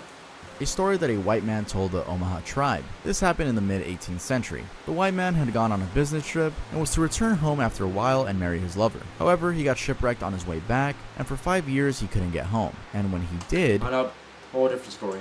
Much to his disappointment, his lover had moved on and married the guy's childhood best friend. Ouch. They had also relocated in search of a better life. The man, unable to let go, set off to find them, and just out of sheer luck, he came across them somewhere down the Missouri River, at the foot of the Blackbird Hill. He had knocked on a random door, and it just so happened that the person who answered the door was his long-lost love. They immediately declared their love for each other and planned on going away together, back to the eastern US. Problem is, the woman's new man wasn't having it. He tried convincing her to stay, but she refused. So, in a fear of rage, he took out his hunting knife, stabbed her, and decapitated her. This Dog! Is the same spot of dirt. Dog! Nah, man, nah. If I moved on with a girl, and she told me that I'd live my life if you ever came back, bro, let her go. Let her go, move on. You had your fun, you know? That's like marrying a girl, be like, yeah, my husband went out to war and I don't think he ever come back. And he comes back like, nah, you're supposed to give that person up, bro. Because technically, she's still married to that man, you know? Technically, she's still married to that man. Even though they didn't get married. You know what I'm saying? But let her go, bro. Let her go. You should not have stabbed her up. You should not have stabbed her up. You're insane. People back in the day were insane. Where grass doesn't grow. Then, realizing what he'd done, he carried her in his arms and jumped off a cliff with her into the water. And that's the spot where screams are heard till today. Kansas. Molly's Hollow at Jackson Park. Kansas. Kansas got a lot of crazy shit. Who even live in Kansas, bro? So the story is that long ago in Atchison, there lived an African-American girl named Molly. She lived pretty normally until she began dating a white boy. Unfortunately, this was a time in history when such a thing was frowned upon. So, to teach her a lesson, Yep. My grandma dated my grandfather, he was white and Chinese, and that was frowned upon, but the thing is, no one could really say nothing to him because he was part of the Italian mob, so, there was nothing they could do to her. and some boys took things too far and ended up hanging her by her neck at a wooded hollow in the forest. This hollow where she was found came to be known as Molly's Hollow. Visitors to Jackson Park claim that she lingers till today. On certain nights, around midnight, screams can be heard from the hollow. Some have also claimed to have seen a full-bodied apparition of what looks like a girl hanging from a tree. Others have also claimed unseen hands touching, pulling, and grabbing them as they pass through the hollow. Now, there's an alternative version that claims Molly was not African American and that she'd been hung by her boyfriend after she refused to, quote, go all the way with him. However, whichever the version, the legend remains. Oh, hell no. Oh, hell no, bro. Oh, hell no. You're gonna hang your girl because she won't give you no cuckoo? If the girl not ready to give you cuckoo and you can't stand not getting the cuckoo, you can't wait no longer, you either wait or you be like, this relationship is not for me. I need intimacy, so I'm gonna go ahead and get intimacy from someone else. I break up with you. You just don't hang the girl, bro. What the fuck, bro? I'm telling you, back in the day, it was crazy, man. Back in the day, it was crazy. I got mad at my girl because in the beginning of our I got mad at my ex-girl because in the beginning of our relationship, she didn't want to go all the way with me. So you know what I did? I waited. I found ways around it. Until she was finally like, okay, let me go all the way with you. You gotta edge on, bro. You gotta edge her on, man. Or sometimes you just gotta wait, man. You just gotta wait. It's insanely creepy and quite sad. Oklahoma, the Hornet Spooklight. So the story for Oklahoma is that on June 3rd, 1924, a young mother was struck by lightning on a horse carriage crossing a bridge past the Verdigris River. This was during a thunderstorm and she was thrown to the ground with her carriage, horses, and the baby. Now, though she couldn't see her baby, she could hear the baby crying somewhere. And then, as she peeked under the bridge, she fell in, never to be seen again. Legend has it that if you stop there and turn off your engine, especially on Friday the 13th, you can hear the baby crying. What's stranger than that, though, is the Hornet Spooklight occurrence. It's said that for over 100 years since 1881, there's a light just off the old Route 66, the northeast corner of Oklahoma, that has remained confusing to travelers. It's mostly believed to be a paranormal mystery. Those who know about it say this happens on a 4-mile stretch of a road named Devil's Promenade, and what is seen is a basketball-sized glowing orb. One has to be in Oklahoma, though, near the border. I'm sorry, but why would you want to go anywhere with devil as the title, bro? Devil as the title? I'm not going nowhere, bro. What the hell's wrong with people? What the hell's wrong with people, bro? What the hell's wrong with people? Border and facing west to see it. Anyway, no one really knows what it is, and allegedly, even the Army Corps of Engineers concluded that it is, quote, mysterious and of unknown origin. It apparently moves, spinning and jogging up and down, sort of like a lamp being held by a dancing ghost. Some say, though, that it's caused by vehicle headlights and how they interact with changing air density above the Spring River. However, those who believe they saw it completely refute that theory, saying there's no way headlights could see that far out. Texas. Hell's Gate at River Legacy Park. This park, the River Legacy Park, located next to the Trinity River in North Arlington, is a very highly rated place for hiking, biking, and picnics. Go deep enough and you might find yourself in a spot tormented by spirits of war prisoners.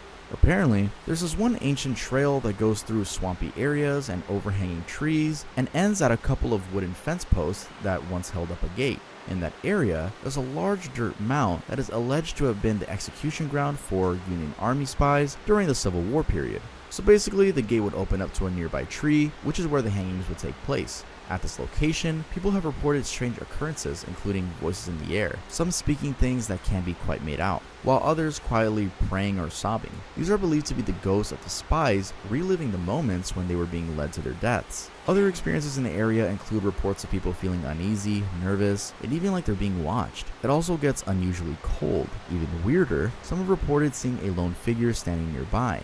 It looks like a satisfied red-haired man wearing a Confederate general's uniform. His stance is claimed to be as if he's supervising the executions.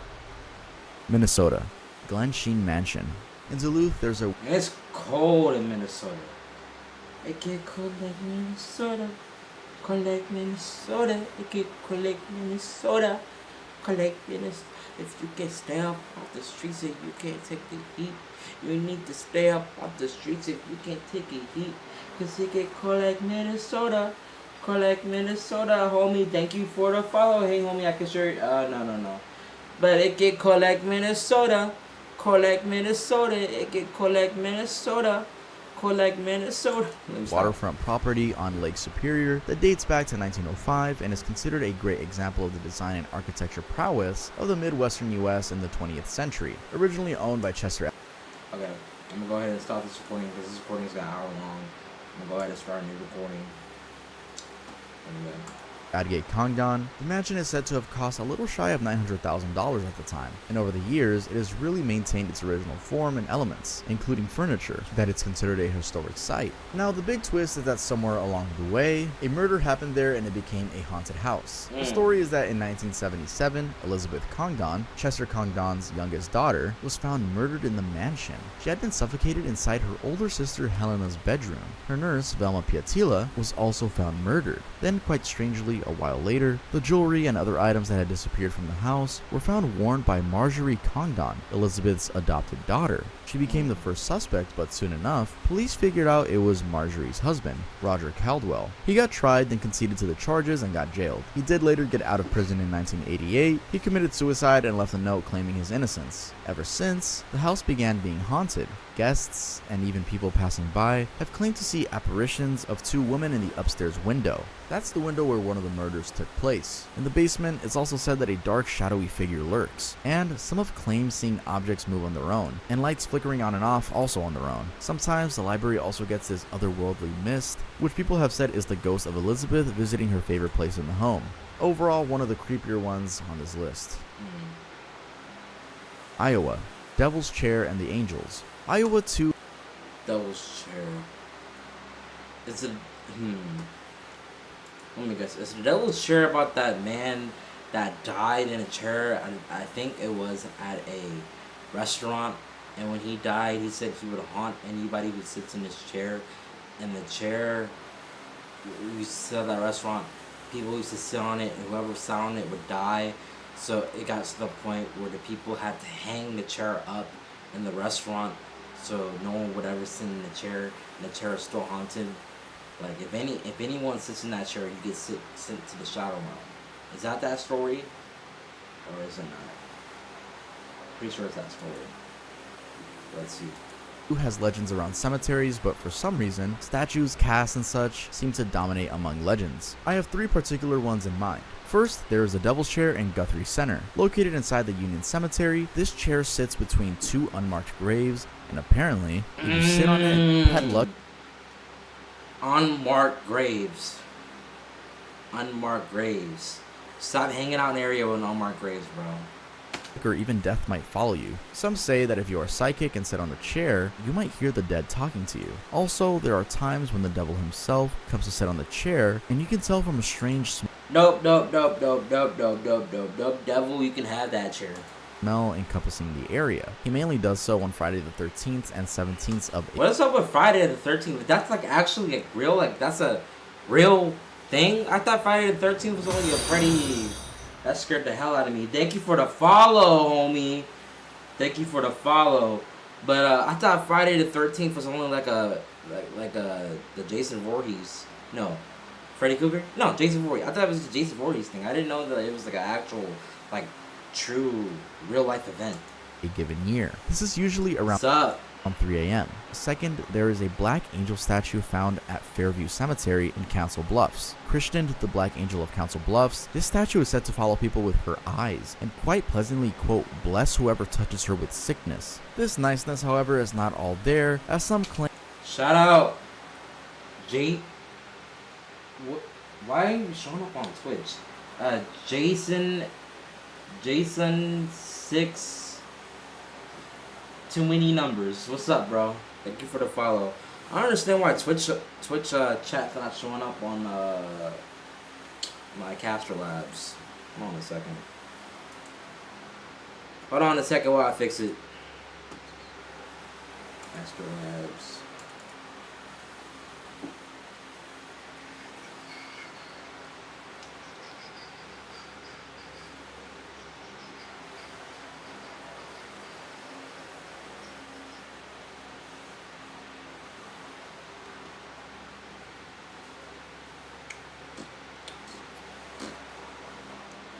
Widgets, docs,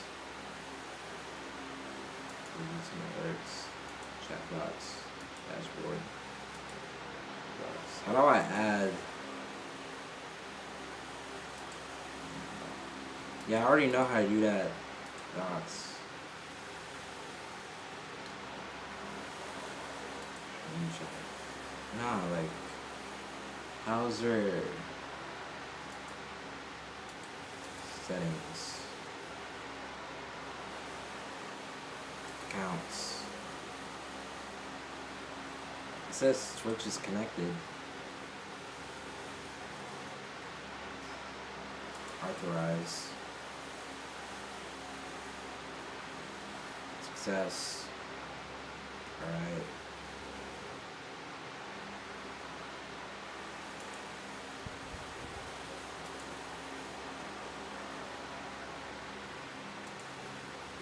Twitch got connected.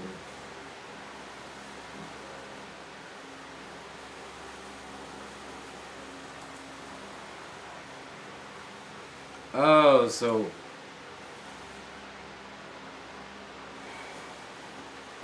it's already connected. And you can disconnect it, that means it's connected. So boom, disconnect. Okay. What video are you even watching? I'm watching it's a video talking about an urban legend for each state.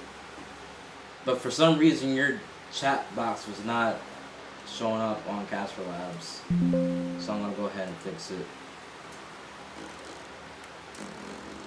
Just give me a couple seconds.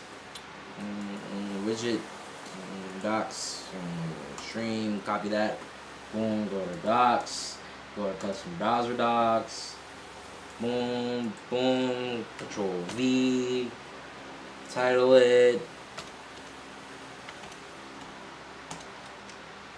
apply, close it out.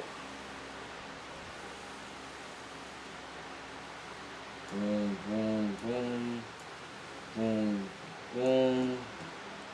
Exit out of this, go back to YouTube. Yep. This, and continue. Claims she does fly away at night. Last, there is the Black Angel of Iowa City. Found in the Oakland Cemetery, legend has it that if you were to kiss or touch the angel, you would die. Some also say that if a pregnant woman were to walk under the statue's stretched wings, they would miscarry. And just for good measure, here's one more. Called the Weeping Angel, this headstone statue at Shellsburg Cemetery is said to be spooky, as people have reported hearing the angel cry at night, and that she even has tears. So why don't they destroy it and get rid of it? Why? Like that's kind of spooky, man. That's kind of spooky. You walking over a statue and the angel wing is like above, like that's crazy. That's crazy, dog. That's crazy. I'm just go ahead and check something real quick.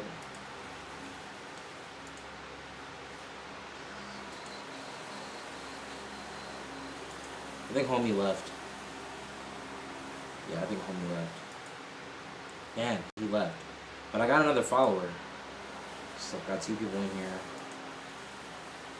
Dang, 0 current viewers? Dang, that's crazy. That is crazy. Let's keep going though. Tears rolling down her face. Missouri, Zombie Road. Just like Iowa and Kansas, Missouri has its own devil's chair, mainly known as the Baird chair. Your chat's finally popping up. I bet you could, man. I bet you could. It's located at... I bet you Highland could. Park Cemetery in Kirksville. And the legend is that anyone who sits on it at midnight might end up either being punished or rewarded for their bravery. The whole legend is actually quite interesting, but what I found more interesting is Zombie Road and its associated stories. Now, this road, tucked away among hills and oak trees near Merrimack River, did not always bear that name. It was originally known as Lawler Ford Road, and apparently, it wasn't until the 50s that people began referring to it as, quote, Zombie Road. The name change was due to an alleged creepy man who lived somewhere in the forest, surviving inside a shack in the woods. It said that he would wander around, constantly attacking young lovers who sought to be alone there. Somehow, stories of his existence ended up being intertwined with ghost sightings. So homie was just cock blocking. Homie was just cock blocking, like, oh, you with your girl. You about to get some cuckoo. Not with me around. I'm gonna ruin your whole entire night. Y'all gonna be too scared to, you gonna be too scared to lay pipe. You gonna be way too scared to lay pipe. What's sitting on some random dirty stone seat in a graveyard? I don't know, man. People probably think that it's a seat that you can sit on, bro. Even, that's disrespectful anyway to be sitting on it, man. Strange noises and even vanishings. Then, as people dug around as to who he was, speculation had it that the man might have actually been Mrs. Della Hamilton McCauley. This is the wife of a local judge who had been hit by a train and killed back in 1876. Why her? Well, she was the only person killed in a train accident in that area. There are also claims that the road, which is considered one of the most haunted in America, sits on top of one of the largest Native American burial areas in the country. It is thus thought to have the spirits of indigenous people, industrial workers, children, Confederate soldiers, and so on. Damn. Arkansas, the Lady in Black. Ooh, Arkansas, they be going crazy in Arkansas. Arkansas is also where the KKK got invented. Harrison, Arkansas, right? Yeah, that's crazy. It was about a scorned college lover who committed and went on to haunt the college campus, searching for the one who caused her death. So, legend has it that back in the 1920s, Jane, a girl from Ouachita Baptist University, was dating Josh, an older boy from a rival college, the Henderson State University. Things were going good between the two until Josh began being ignored by his friends for dating someone from a rival college. They threatened to end their friendship. Really? Really? It was that serious back in the day? Come on, bro. I dated a girl from a rival school, man. They didn't hate on me, bro. Like, come on, bro. Come on. We all people. Why? Why was it so serious back in the day? Why? That's so corny. With him if he didn't break up with her. Under this pressure, he broke up with her right before homecoming. Jane, smitten by heartbreak, put on a black dress and a black veil, then went on to jump off a cliff, De Soto Bluff, and died. Now, a different version of this legend exists where the colleges were reversed. Yeah, rival college buds acting like it's a gang. It's not a gang, bro. It's not a gang. First version, the boy left the girl for a younger freshman, and the girl just happened to plunge to her death over the De Soto Bluff. Either way, in both cases, the girl comes back to haunt the campus, looking for the individuals who stole her love. In the first case, she's said to be looking for the guys who threatened her lover into leaving her. In the second case, she was looking for the freshmen that replaced her. She apparently lurks around particularly during homecoming, walking the halls, especially Womack Hall, with a candle and rattling chains. She also torments Smith Hall, as there have been reports of hearing screams and seeing flickering lights in the dorm. So, all this would happen, all this would be avoided if homegirl got over that breakup. All this would have been avoided if homegirl got over that breakup. Imagine if I was around back in that day. I would have made homegirl forget about that breakup. Your boy would have made her forget real quick about that breakup. If you feel me, what I'm saying. A lot of students believe she resides on the 8th floor of the dorm. To this day, it seems freshmen are warned about her existence at every pine tree speech, a traditional orientation speech, being told not to be afraid unless they were the ones who stole the girl's lover. Louisiana, the Carter brothers and vampires. Louisiana. Oh, Louisiana. Louisiana. What do we know about Louisiana? Spicy ass food, good ass food, fried chicken. Yeah, Louisiana. Louisiana has some good stuff. If you come back as a ghost, who's wasting their time trying to get back at your... Exactly, bro. Man. I'll just come back come back as a ghost. I would hunt people who deserve to get haunted, bro. 1930s, two brothers, John and Wayne Carter, were executed in New Orleans. Reason? Well, they were vampires. At least that's what people concluded. The story is that either in 1932 or 1934, as a girl ran down Royal Street, she got stopped by a police officer and told him an incredible story. She had just escaped from a vampire's den. She had her wrist cut as proof. Investigations led the police to the corner of Royal Street and St. Anne Street where, shockingly, they found a dozen or more bodies with wrists slit and blood drained. Some captives were alive while some bodies looked like they'd been there for days. Surprisingly, the responsible parties, the Carter brothers, were nonchalantly working their jobs at the Nah, I know exactly what happened. Homegirl wasted all them bodies, bro. This is my theory. She wasted all them bodies. She went on a murder spree. Killed everybody in that area. Over something. And then she's like, there's a vampire, and tried to blame somebody. She basically put the blame on somebody, on people who weren't even involved.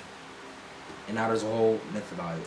docks when this went down. They were, however, ambushed by officers at their apartment, although they got away. The next day, though, they were arrested at the docks. They somehow just went on with their daily routines, even after being attempted to be arrested the first time. They supposedly admitted that they were vampires and got tried as serial killers in court. They got sentenced to death.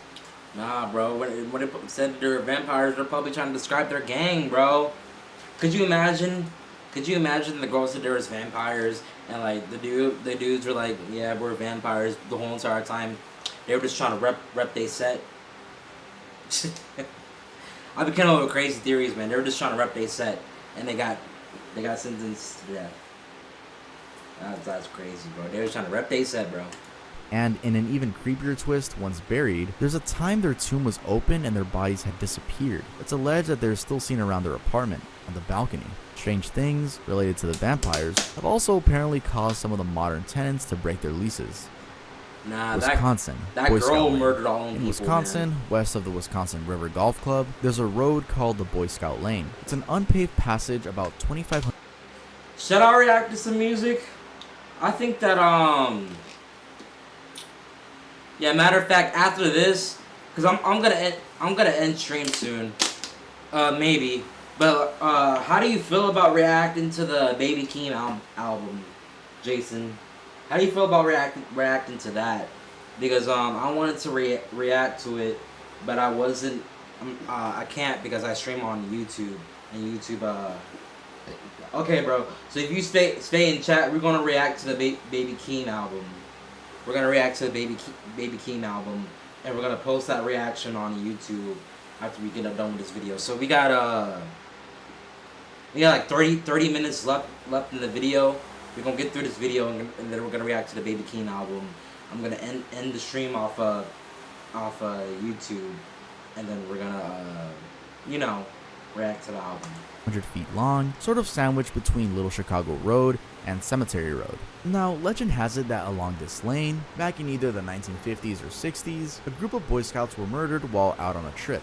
It's unclear as to exactly how this happened because there are several versions of how it went down. One says that their bus got into an accident, caught on fire, and they got killed in the process. Another says that their scoutmaster was the one responsible. Yet another one claims that while walking in the woods, they had dropped their lantern, which made the forest catch fire and thus raising them all down. There's also one where they vanish without explanation, as well as another where they get lost in the woods and starve to death. What all the versions can agree on, though, is that the boys were in desperate need of help, and so even today, they can be seen hiking the forest undergrowth and even attempting to get help from their fellow scouts who visit the place. There have been reports that some visitors get a strong sense of being watched in the area and can hear breaking branches and footsteps, and sometimes even see red or white lights that look like swinging lanterns or beams. Some have even reported to seeing ghostly buses and children-like handprints on cars that stop in the area. Absolutely spooky stuff. Yeah. Illinois, Resurrection Mary. What are the chances you'd give a ride to a hitchhiker? Well, in any case you do so, there's a chance you might be carrying a ghost. At least that's what the Resurrection Mary legend is all about. The story is that back in the 1930s, at O. Henry Ballroom on Archer Avenue, also called Willowbrook, a girl, Mary, got into a heated argument with her boyfriend and she stormed off into the night. She tried to hitch rides along the avenue, somewhere between Willowbrook and Resurrection Cemetery's main gate. However, before she found a willing driver, she was unfortunately struck and killed in a hit-and-run incident. The driver was never found, and Mary's parents went out to bury her at this she got defeated by truck coon. This particular cemetery. She was buried in a beautiful white dancing dress and matching shoes. Soon after, people began seeing she got reincarnated her ghost as a slime along the road. Christened Resurrection Mary, she would hitch rides along Archer Avenue and could easily be identified by her long white party dress, long blonde hair, and blue eyes. Nah, there's actually a story about this that I think it was Llama Arts talked about it. How they're like, I think it was this road too. Like they'll be driving down this road, and then there'll be a woman that'll be in the back of your car, talking to you, and be like, "Can you drop me off at so and so?" It's like she would just magically appear in your car.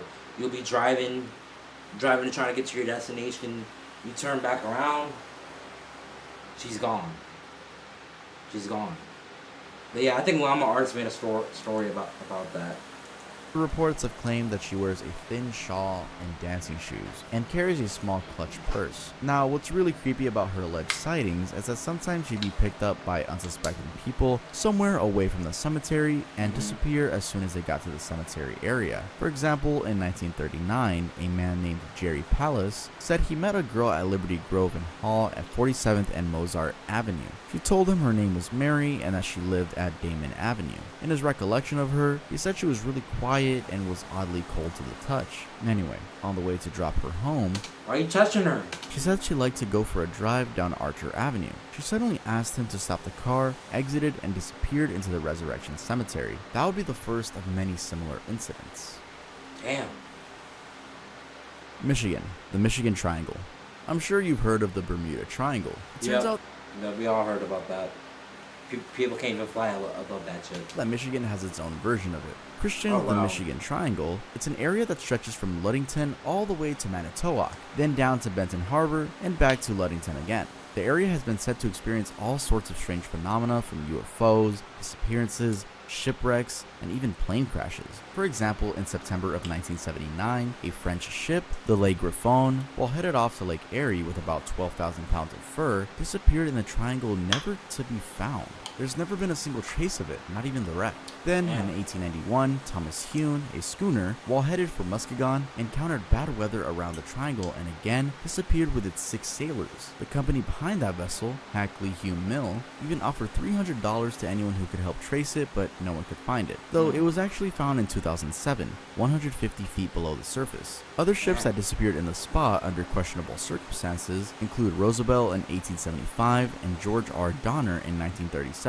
Then there's also Flight 2501 by Northwest Orient Airlines, which crashed into the lake in 1950. The accident was thought to have been due to bad weather, but some say the plane was grabbed. Nah, bro.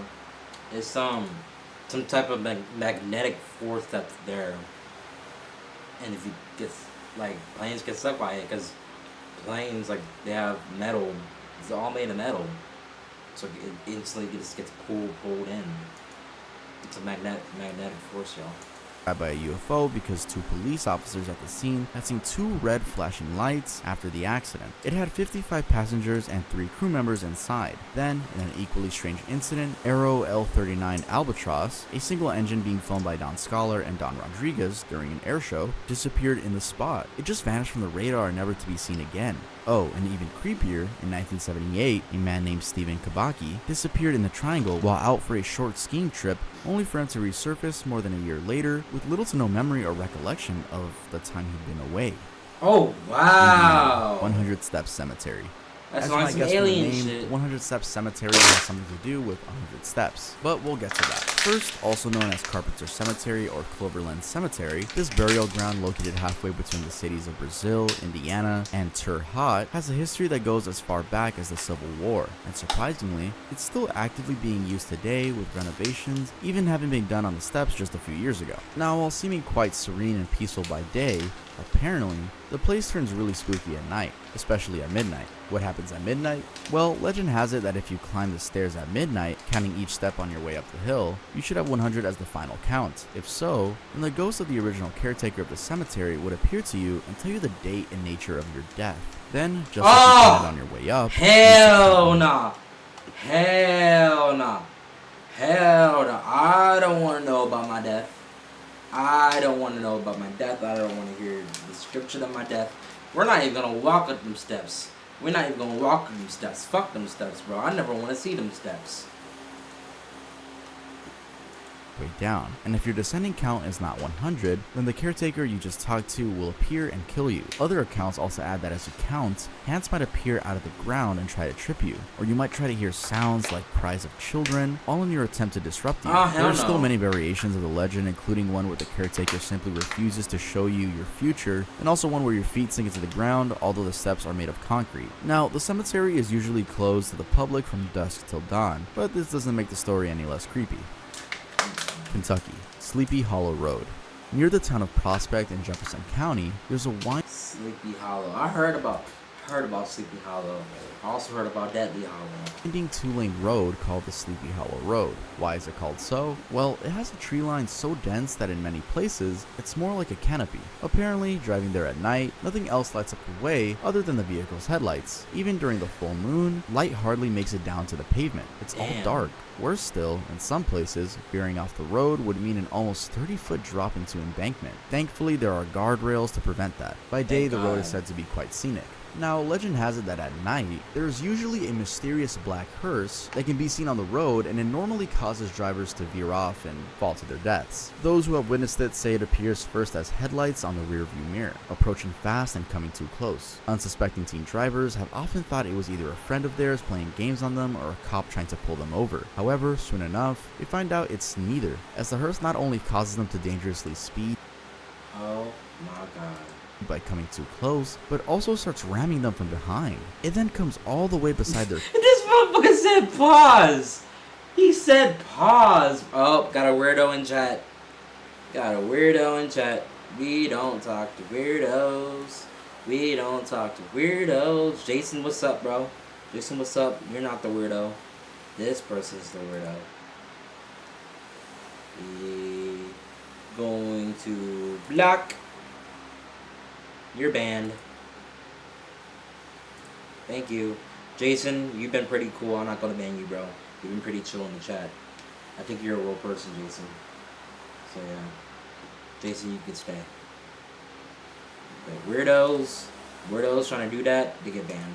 The car and forces them off the road and down into the embankment. Other accounts say that sometimes crying can be heard from what was once the Crybaby Bridge. This is where, a long time ago, women would apparently throw their unwanted and sickly babies. I don't want no bots in my chat, dog. No bots. Off the side to their deaths. I don't know why a lot of these legends include the just getting rid of babies in just so harmful ways. Also, some say that the road causes time warps where a driver would go in, only to come out several hours later. Tennessee. Bullied Jamestown boy. Jamestown, which is a small town I'm referring to, is found in northeast Tennessee in Fentress County. The story is that back at the start of the 20th century, at Pine Haven High School, one of the students, a boy, after finishing his school day, had decided to use the restrooms before heading home. He went in as normal and did his thing, but as he was washing his hands and ready to go out, the school bully snuck up behind him and shoved him into the... Oh shit, I didn't mean to do that. Oh shit, you offline. Why you saying weird shit in my chat, bro? Why are you saying weird shit in my chat? Get out of my chat, bro.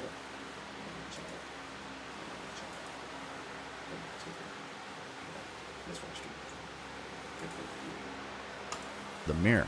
Though this was a playful move, the boy banged his head on the glass, slipped, lost his balance, and hit the sink head first. The bang was so brutal that he died instantly. The bully, in a wave of panic, pulled out his pocket knife, undid some of the... Jason, say something if you're still in the chat, bro. Jason 6753425432267. I don't know why you have 67 in your shit two times.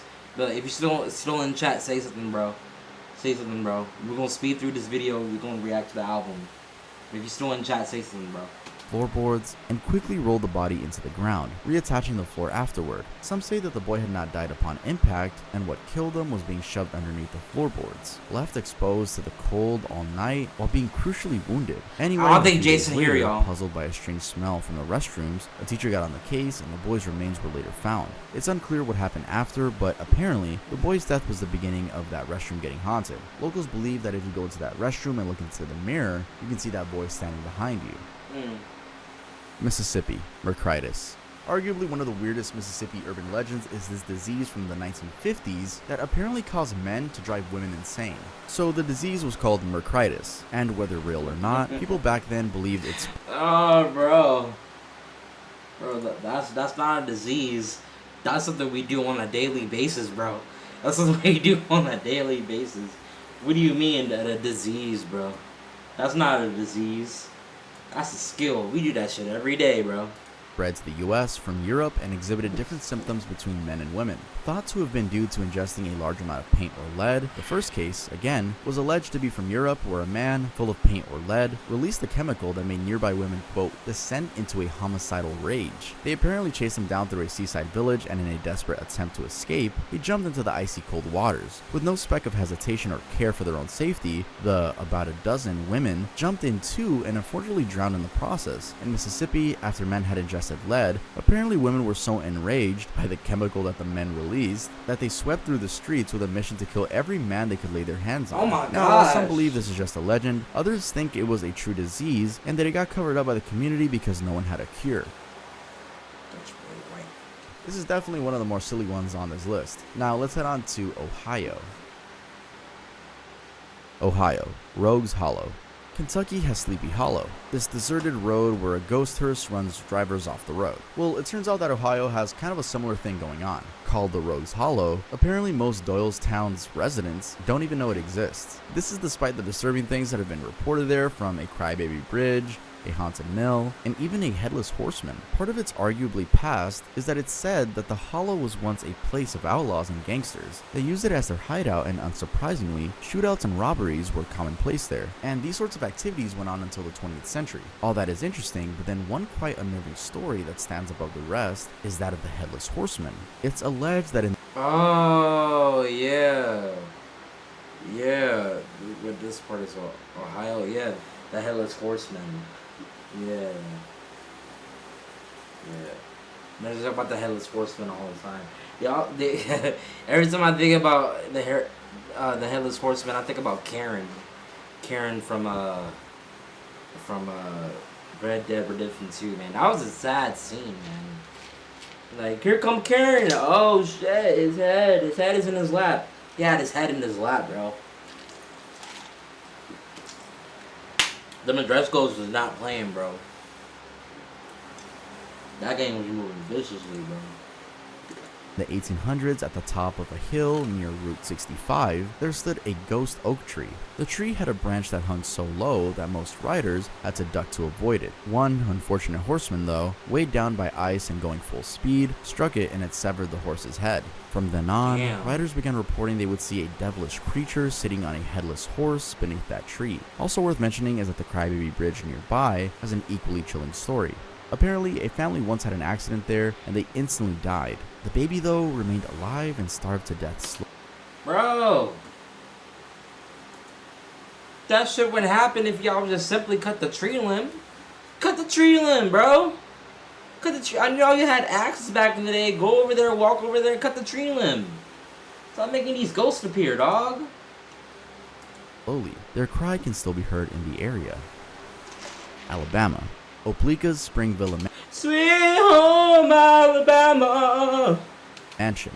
One of the most interesting yet spooky legends from Alabama, arguably, is the antebellum-style Springville Plantation House located in the city of Oplica. Plantation House, you already know what they had there. You already know what they had in that plantation house. Slaves. They had slaves.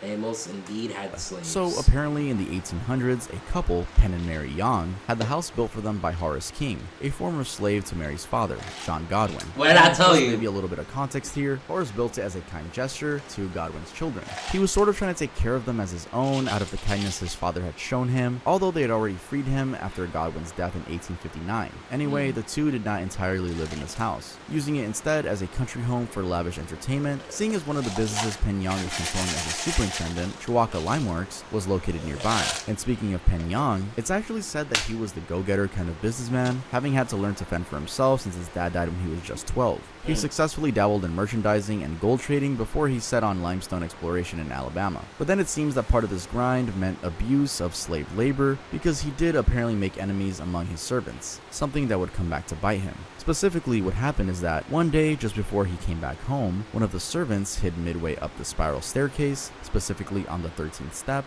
and as Penn came up, the slave got a hold of him, stabbed, and by some accounts, decapitated him. Somehow, proof of that was a dark red stain said to be blood. By some 13th step home, one of the servants hid midway up the spiral staircase, specifically on the 13th step, and as Penn came up, the slave got a hold of him, stabbed, and by some accounts, decapitated him. Oh, so the slave was plotting.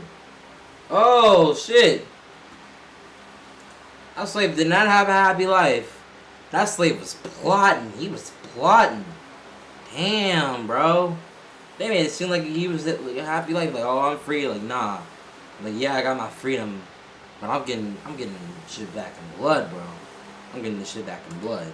Somehow, proof of that was a dark red stain, said to be blood, and rot that occupied the spot from 1878 to 1957, when it finally got repaired. Now, some say this act was revenge for Penn being a, quote, rather cruel, hard boss, given he'd even sold off the slave's family. He was also said to have been working all slaves really hard, and although a gracious host at the magnificent Spring Villa, he was so tasked. Damn.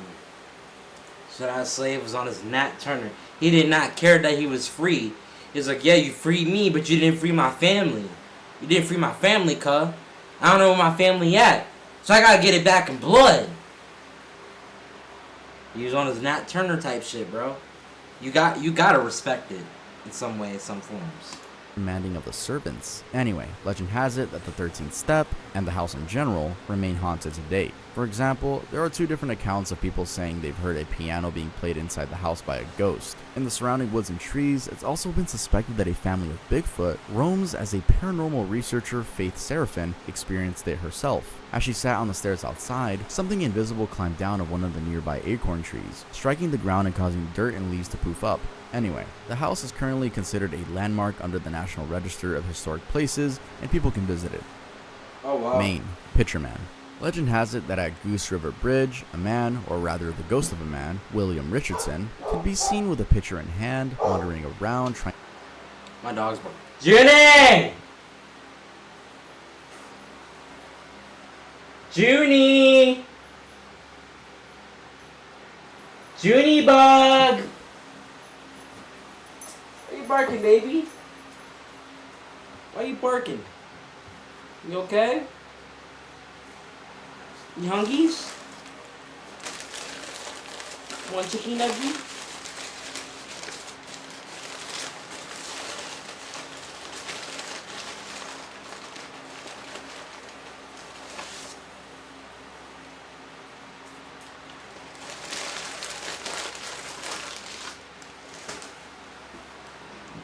Relax and be a good girl, okay? Relax and be a good girl.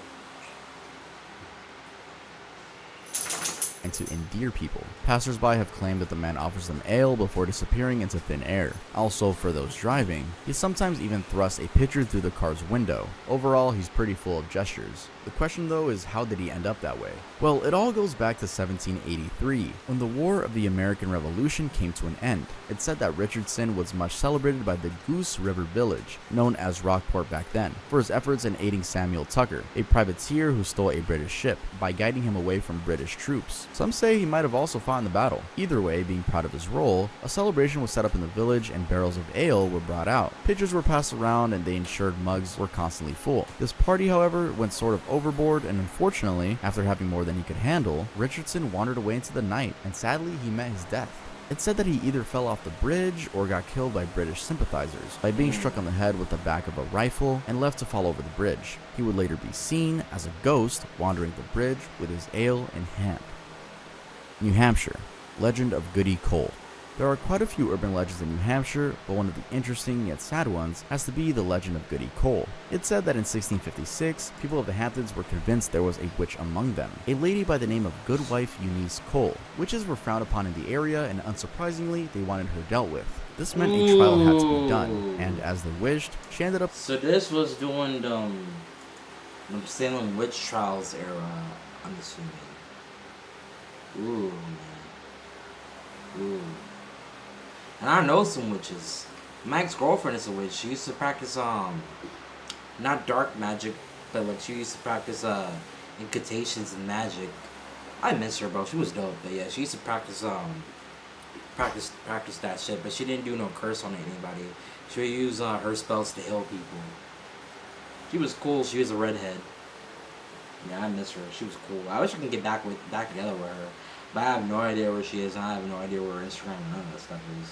We dated in middle school. She was a cute redhead. Yeah.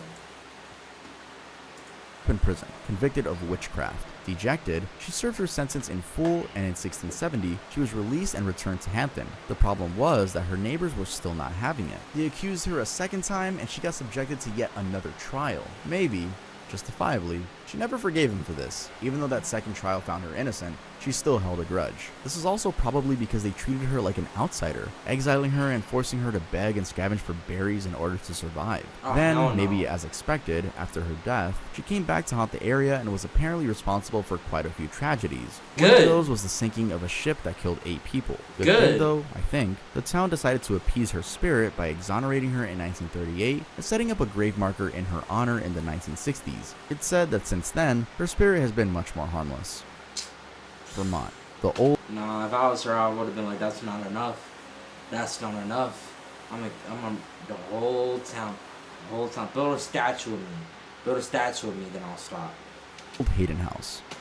One of the most mind-bending legends to come from Vermont revolves around an old house called the Hayden House, located just outside the city of Albany. The house was built by William Hayden Jr. in 1854, but before we get to 1854, we have to go back to the earlier years. So, in 1828, William Hayden had married from the family of Mercy Dale, a wealthy woman, and they all moved in together. And Dale, being a nice person, had done everything to maintain a good relationship with the Hayden family. I mean, they were after all her daughter's people now. Now, part of this good mother-in-law business included lending large sums of money to Hayden. The money was supposed to support the guy in business expansion, but then he used it all up living lavishly, and even worse, refused to pay back any of it to Dale. Then, even worse than that, Dale suspected that Hayden was slowly poisoning her so that he could get some more of her money. So, she moved out, and on her deathbed in 1830, she decided to curse him and his entire family. He called him to the bed and told him, "The Hayden name and race shall become extinct in the 3rd generation, and the last of the name shall die alone in poverty." Years went by, and Hayden even built a fancy house in 1854, but only 2 of the 9 children born to him survived into adulthood.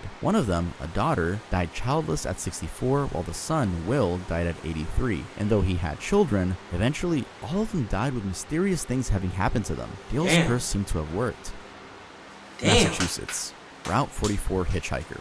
This state has a state hospital with a strange history, but what I find more interesting is that just like Illinois with Resurrection Mary, they have a ghost hitchhiker which has been around since the 1960s. Said to be common around the Seekonk-Rehoboth area of Route 44, the hitchhiker, a man, is often described the same way for the most part. Those who have come across him say he's a redhead with long red hair, has dirty jeans, boots, a red flannel shirt, and a big red beard. And also that his eyes are dark and soulless. He's usually wandering down the road, and that's where most people, unsuspectingly, pick him up. Now, some say that as soon as one stops to help, he vanishes, while others claim that he actually gets into the car and they drive with him. And once in the car, he never says a word, not even about where he's headed. He just points in the direction that one is already going and sits in silence. What happens next, though, is quite chilling. Apparently, after a little while in silence, he starts to giggle. Then this turns into a maniacal laughter, and then uncontrollable laughter that actually hurts the ears. Drivers would often threaten to throw him out if he doesn't. Ooh, nah.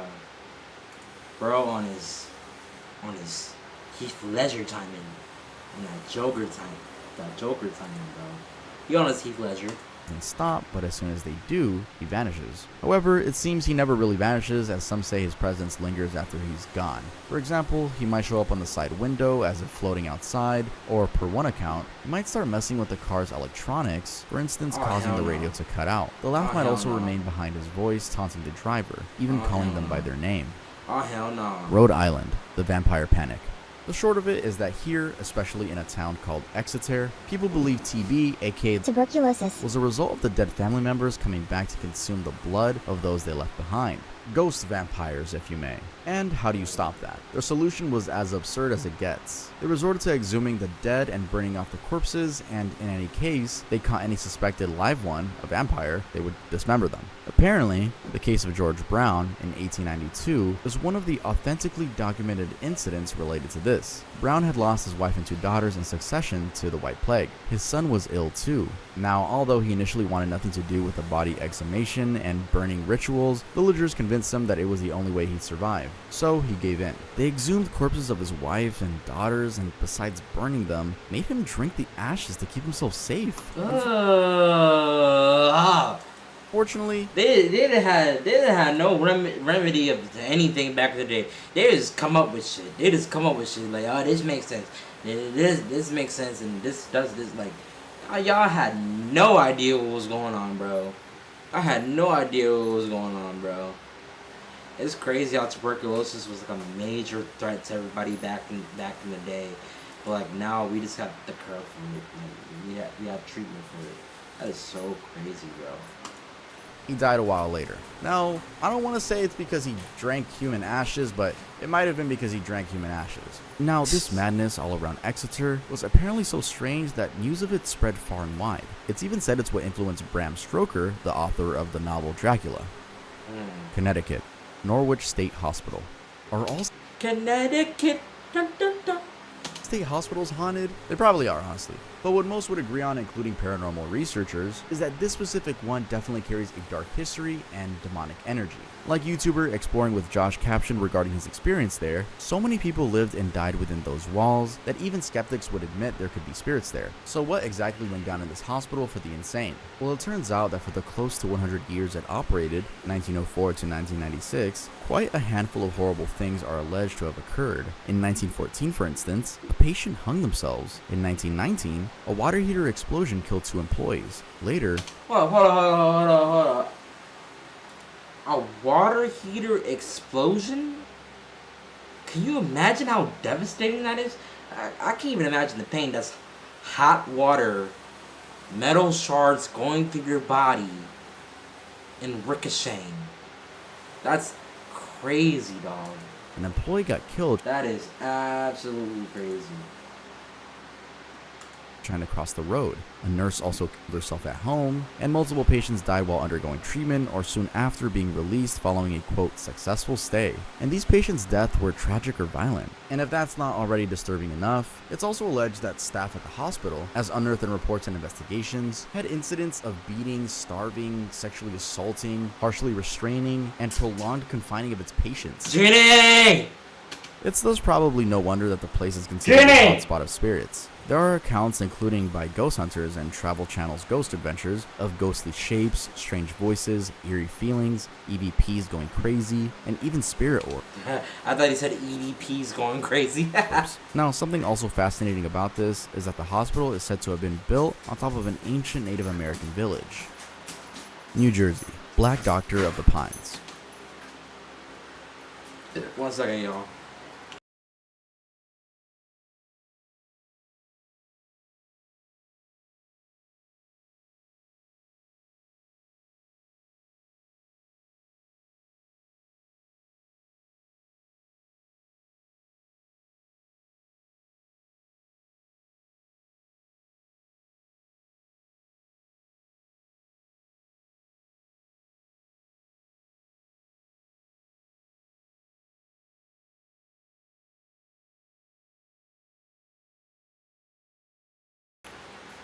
The legend of James Still, fondly referred to as the Black Doctor of the Pines, is one among the few where the ghost does pleasant things to people, much like the pitcher man of Ain who just was offering people to drink out of his pitcher. So this man's story goes back to the early 1800s, when determined to become a doctor by all means, he took it upon himself to learn medicine. Now this was no easy feat because away from the complexity of the subject itself, race issues meant that black people were not really allowed to learn or practice as doctors. So in order to overcome that, James apparently went down to Pine Barrens to study medicine on his own. Some versions of the legend say he did so from textbooks, while others claim he mingled with local indigenous people and learned herbal medicine. Variations also exist regarding his death, while some saying he was also helpful to the local community and only died due to a heart attack, while others claim that he was unjustly lynched by locals who found him practicing medicine. Anyway, the version where he was a hero to the local community.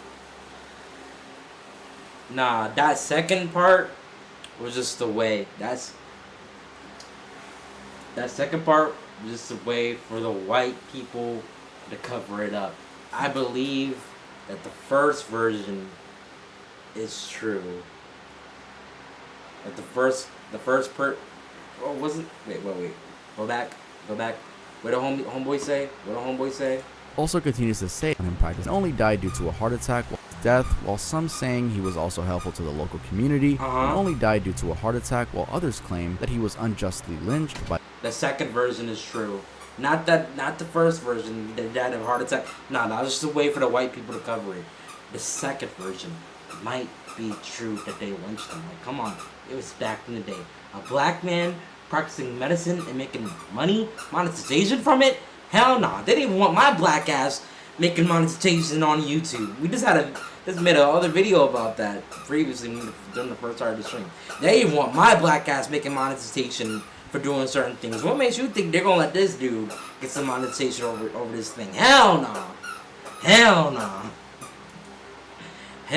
YouTube don't even want my black ass making monetization. You think they're gonna let this dude get monetization? The white people? No. White people ain't. Locals who found him practicing medicine. Anyway, the version where he was a hero to the local community also continues to say that he became a full-fledged doctor and also the wealthiest man in Burlington County. His story also turned out to be so interesting that in 1877, he wrote an autobiography, Early Recollections and Life of Dr. James Still, to chronicle his passion, life, and struggles. Now, the interesting bit is that his ghost is said to still lurk in Pine Barrens and often come to the rescue of injured or stranded travelers. New York, Captain William Kidd. One of the most recognizable statues of the Captain William Kidd? Isn't that a pirate? You want some One Piece shit? world is Lady Liberty. Standing at about 151 feet tall, it's one of those things that the US treasures quite a lot, especially for the symbolism behind it: freedom, inspiration, and hope. What many might not know though is that the place where it stands, Liberty Island, for 3 centuries now, has been suspected to be the location of a pirate's substantial loot. Captain William Kidd, as he was called, was a privateer who benefited from looting enemy ships. He had moved to New York from Scotland in his mid-30s, and having been a sailor for most of his life, ended up being the guy licensed to basically loot enemy wealth and protect the proceeds on behalf of the government. However, things turned on him pretty fast when in 1698, he looted an Armenian ship whose owner was a powerful minister with connections. Kidd was arrested, and given how much people in power had begun loathing pirates and privateers, he was hung in 1701. Damn. Can you imagine? Bro had government coverage. He was good. And then one dude with power and connection was like, you know what? That's why One Piece was made, bro. That's why One Piece was made. F the world government, bro. F the world government. I'm not gonna say the government I want to say, because you know, but F the U.S. government. No. No, almost said it. No, not F the U.S. government. Nah, we support the U.S. government. We support it. But F the world government, bro. F the world government. Before his F the world government, bro. I didn't say U.S. government. No, we support the U.S. government. The U.S. government's made. Else because my bills paid. Like, why would I hate them? Why would I hate them? death, though, it's said he hid a good chunk of the treasure he had on Liberty Island. That's why people have been looking for it for a good 3 centuries. Also, his body was apparently left out on display as a warning to others like him. This began the legend that he turned into a ghost and haunted people as vengeance. One such case is that of 2 soldiers, Sergeant Gibbs and Private Carpenter, who apparently got ambushed by his ghost after they discovered his treasure somewhere near Fort Wood in 1825. They claimed the pirate's ghost arose from the ground near the treasure chest, surrounded by ashes, smoke, and fire. Pennsylvania, 7 Gates of Hell. Is hell a real place? People argue about that all day, but according to a legend from the Hellam Township in Pennsylvania, it is indeed real. Second, my dad ready to go home from work.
That's in its Not recording. only that, it has 7 gates. The story is that in the wooded area just near this town, somewhere in either Give me your Field toy. Road or Trout Run Road, there used to Give be me an toy. asylum for the insane, a mental institution.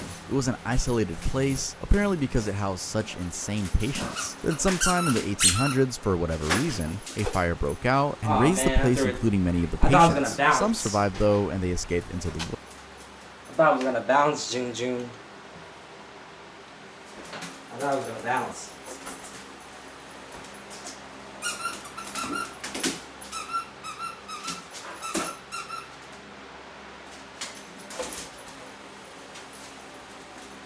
Love you. I love that dog, bro. She just be playing and playing and plays.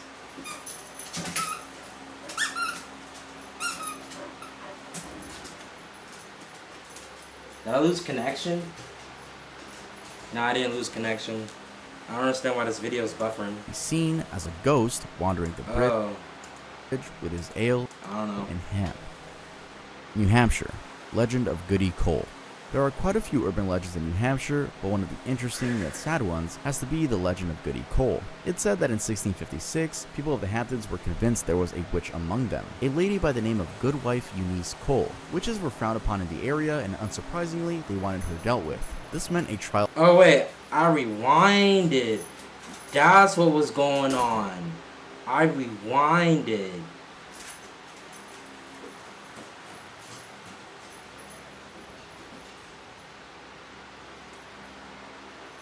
Pennsylvania, 7 Gates of Hell. Okay, Is I was wondering what was going on. I rewinded. hell a real place? People argue about that all day, but according to a legend from the Pelham Township in Pennsylvania, it is indeed real, but not only that, it has 7 gates. The story is that in the wooded area just near this town, somewhere in either Toad Road or Trout Run Road, there used to be an asylum for the insane, a mental institution. It was an isolated place, apparently because it housed such insane patients. Then sometime in the 1800s, for whatever reason, a fire broke out and razed the place, including many of the patients. Some survived though, and they escaped into the woods. In an arguably weird twist, it said that those who were caught would be beaten to death. And as the search intensified, 7 gates were put up. You calling me?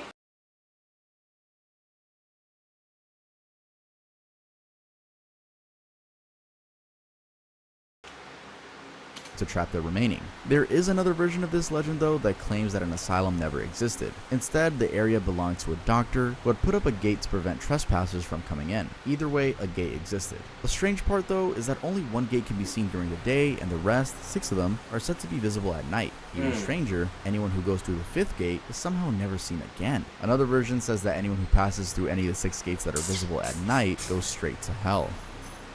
Delaware, the governor's mansion. For decades, Delaware governors stayed at Woodburn, a mansion specifically built for that purpose, to host governors. Nothing odd about that, but then 25 years later after it was opened, ghost stories became the order of the day. And for context, it was used first and also built by Charles Hilliard III back in the 1790s. So you can pretty much tell how many years of haunting it has had given till today. People still tell spooky stories about it. The first of these stories was when Charles Hilliard III passed away. Again, 25 years after occupying the house. And it involved the preacher who was staying there momentarily. Apparently, this Methodist preacher had been invited by new owners to stay with them, and one morning, as they were about to make a prayer before breakfast, the preacher told them that they should all wait for the other guests that had spent the night with him in the guest house. Problem is, there was no other guest at the house. They told him this, but the preacher was so convinced about what he was saying that they had to let him describe this other guest. Shockingly, the person he described seemed to match a description of Charles Hilliard III. That's how it came to be that Hilliard and other spirits lingered in the mansion. And even crazier, legend has it that if you were to leave a glass of wine for Hilliard's ghost on the stairs, you would find it drained in the morning. Now, as mentioned, Hilliard is not the only ghost in the house. In fact, it's said that years ago, a slave that had run from slave hunters was caught and killed near the mansion's porch. Guests do apparently hear his screams to date. Also, it had been reported that a young girl dressed in a gingham dress, those dresses with striped patterns, and a bonnet, can sometimes be seen on the grounds near the house carrying a candle. Chilling, right? Maryland. Glendale Hospital. Just like the Norwich State Hospital in Connecticut, the Glendale Hospital is one of those abandoned medical facilities that carries a deep, dark history. The hospital's story actually dates back to the 1930s, a time when the US was battling tuberculosis, aka TB, on a large scale, and also fighting off the effects of the Great Depression. Washington, D.C. in particular, was quite overwhelmed with tuberculosis patients, and they sought help from neighboring states, Maryland and Virginia. So in 1934, the Glendale Hospital was built in Maryland to help contain the patients. And because the belief at the time was that tuberculosis' cure involved lots of fresh air and getting out in the sun, the facility... Or before it was just eating ashes from dead people, like he was saying in the previous video. was spread out as much as possible. 23 buildings sprawled across 216. In the death of eating the flesh of people who had TB. Eating their ashes. When the ashes will cure you.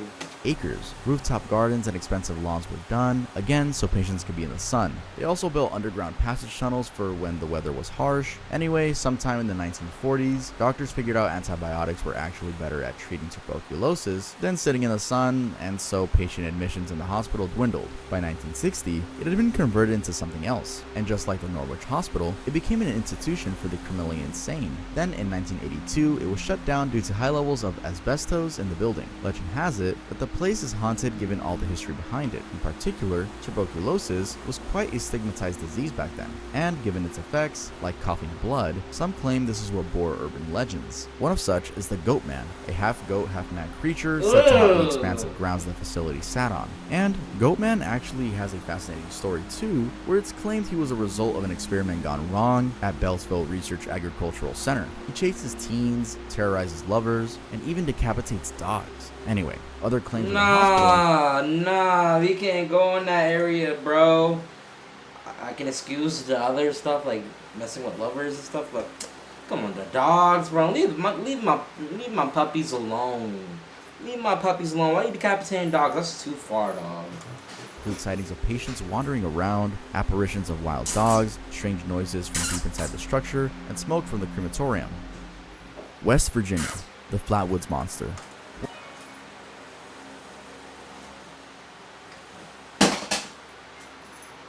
Hello?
Of Flatwood. Test. Okay. Alright. Cool. Okay, cool. The story is that back in 1952, 3 boys, 2 brothers, Ed May, 13, and Freddie May, 12, and their friend Tommy Heyer, 10, had been playing soccer in the evening after school when they saw something strange. A pulsing red light flashed in the sky and then appeared to crash into a farm by the hills. The boys grabbed their mom, May's mom, and a few other boys, all aged 10 to 17, all went up to check it out. What they found not only terrified them, but shocked the entire village for decades. They found a monster, described as having a bloody red body and a green face that glowed. It was huge, about 10 feet tall, and had a head shaped like a spade. Its hands were clawed and had a very distinct hissing sound. Seeing this, one of the boys, Gene Lemon, had apparently even fallen out of terror. News of the story spread far and wide, and because of the panic it caused, the US Air Force had to do an inquiry, specifically a UFO inquiry, which they called Project Blue Book. The project came to an end in 1969, but then the legend of the Flatwoods Monster lives on. I think I heard Uzi talk about Project Blue Book. So Project Blue Book was an actual real thing that happened. That's crazy. And that's what it looked like, y'all. That's what it looked like. That's crazy, dog. That's crazy. Now he's in my city. He's in my city. All my Virginian people. What's good? We talk about the what's the urban legend in my city? Jenny!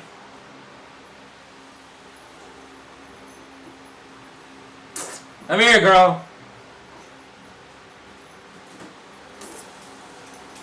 You need to relax, girl. You need to relax. Take a chill pill.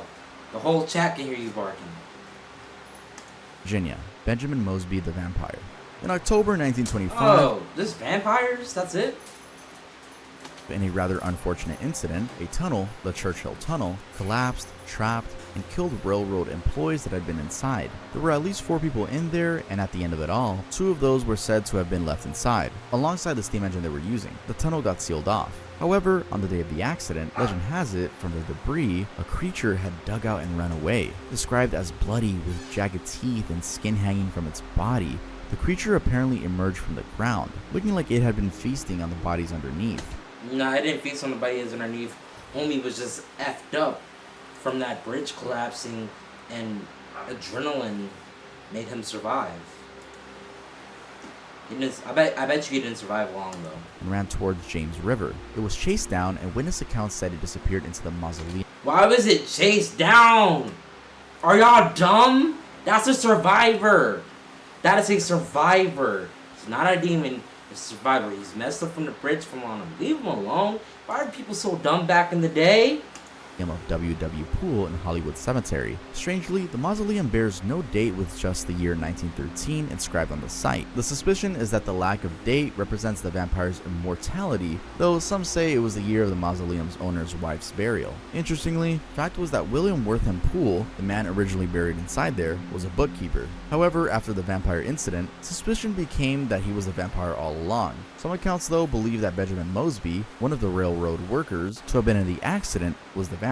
This is somehow despite Mosby having been taken to a local hospital, Gray Street Hospital, badly injured, and dying there. Mosby was buried at the Hollywood Cemetery, which further complicates the legend. North Carolina, Lake Norman's Normie. So I'm gonna assume you guys already know what the Loch Ness Monster is. And Right. the Loch Ness Monster has a nickname, Nessie. So it seems like North Carolina really wanted their own Nessie and made their own Lake Norman's Normie.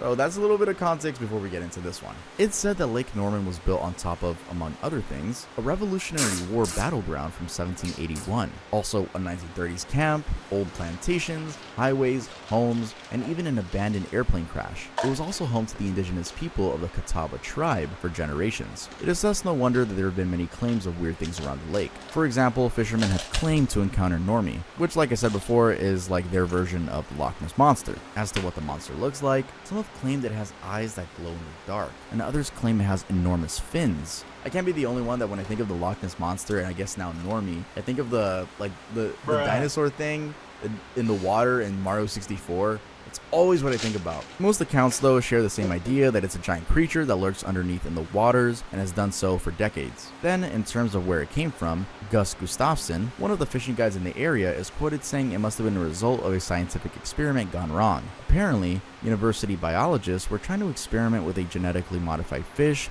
that could grow big and be tasty. The result was an endlessly growing fish. South Carolina, Third-Eyed Man.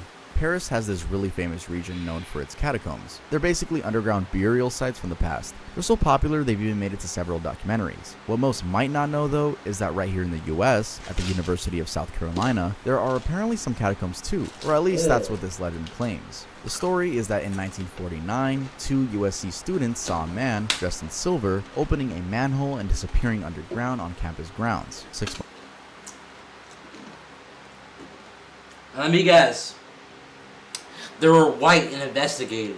If I saw a man make a portal for an underground world and went in there, I'm not following him. I'm not investigating. I'm skipping town. I'm not even gonna tell the story to nobody. I'm gonna forget about it like it never happened. Months after that, a police officer, while making rounds on campus, found some mutilated chicken. Concerned, he decided to make a report on it. However, as he went back to his car, he reportedly saw a strange figure dressed in silver all through. As the figure turned around, the policeman saw its face, and the description he gave was that it was an odd-colored one with a third eye on the forehead. He did of course call for backup, but when it arrived, the man was nowhere to be seen. Things went quiet for a while. Years actually, until the 60s when the same man is said to have been seen by fraternity boys. They had gone down to the catacombs to take their pledges when a crippled old man dressed in silver appeared to them. He apparently swung at one of them with a metal pipe and caused non-life-threatening injuries. The entrance to these underground tunnels was sealed after that. Since then, no sightings have been reported. Georgia, Lake Lanier. So in the years leading to the 1950s, Georgia had a problem. They needed 4 things: water, more power, a way to control foods, and a water body for things like recreation and entertainment. The solution? Well, they had the United States Army Corps of Engineers literally build a lake, Lake Lanier. Now, while this solved their problems, unexpectedly, it opened a rather strange can of worms: hauntings by spirits and freak occurrences. It turns out that though efforts were made to do things right, the lake was not only basically built on top of an abandoned town, cemeteries, racetrack, and ferries, but also left behind over 700 angry residents from whom ancestral land had been taken from to facilitate the project. The government bought it, but no price was befitting the land and memories passed down through the generations. By some beliefs, this meant the lake was cursed, and as of lining up with that, Yeah, you fucking when indigenous people's plan. It's fucked up, man. They didn't care about the Indians, you know. We stole their land, took it over and everything, and they don't pay no respect to them. They don't even pay them nothing. Like they weren't even like, oh, sir, we would like to buy your land. Here's some money. Let me buy your land. Like, they didn't even do any of that, bro. freak accidents and deaths began being witnessed there. Since 1994, for example, it's alleged that more than 200 people have died at the lake, either while swimming or through boating accidents. There's even a documentary by the History Channel explaining how every summer some people disappear into the water, their bodies never to be found. Others have claimed that sometimes you can hear a church bell sounding in the water from a sunken church, while others like Buck Buchanan claim you can feel body parts in the lake.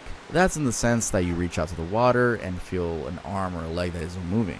And not to forget, there's also a story about a car wreck where two women plunged into the lake in a Ford sedan in 1958. The ghost of one of the women apparently lingers around so much it's been dubbed Lady of the Lake. It wanders the bridge at night in a blue dress, lost and restless.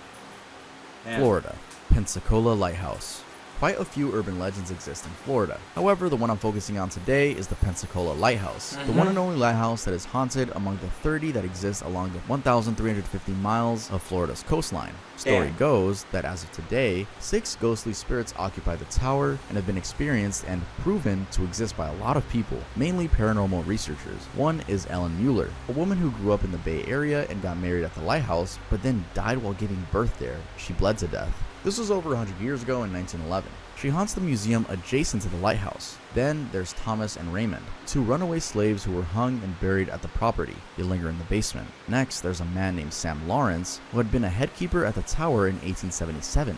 He's said to be common in the stairwell and at the top of the tower. There's also 2 kids, Lizzie and Joey, who are said to have died at the property in 1922 from yellow fever complications. They apparently linger all over the property and sometimes even travel through visitors, of course causing a very eerie feeling. Rob Booth, a tour guide of the property, once told reporters that he would usually see people standing at the entrance, get willies, and he and other staff would chuckle because they understood it was Lizzie and Joey running through them. Other claims have also said that in the property next to the tower, a couple once lived and that they would fight uncontrollably. Eventually, the woman lost her cool and chopped up her husband. Visitors claim they can hear the screaming from the tower. Even spookier, there's a spot where blood is said to appear out of nowhere and then disappear.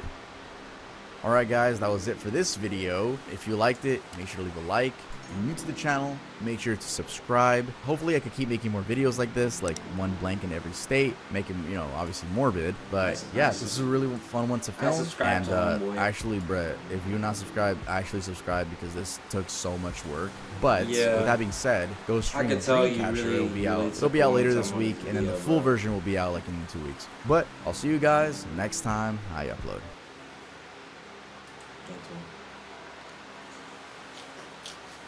W video, yo. W video. Yep. And if this does become a YouTube video, this has been your boy EJ, and I will see you in the next one. Peace. So yeah, if I ever decide to record this into a YouTube video.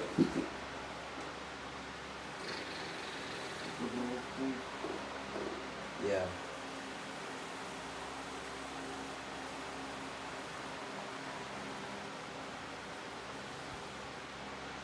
Just 1 second, guys. I'm just taking a little break.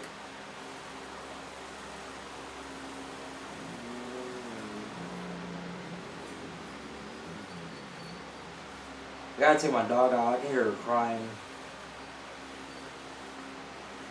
I'll be right back, y'all. I'll be right back. I'm gonna go ahead and take a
I'm just chilling right now, man.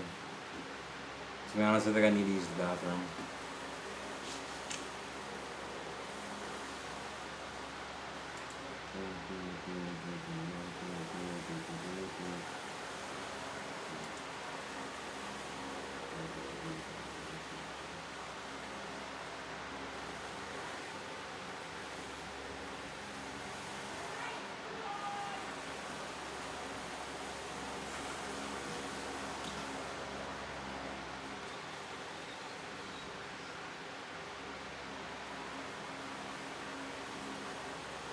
God, I need to pray. Oh wow, this vertical clipper actually did clip.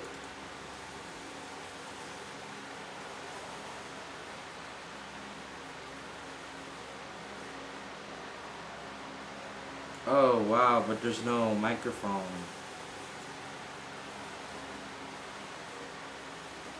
Wait, there is. Even though they didn't get married. You know what I'm saying? But like, let her go, though. Let her go. You should not have stabbed her up. You should not have stabbed her up. And you're insane. People back in the day were insane. Where grass doesn't grow. Then, realizing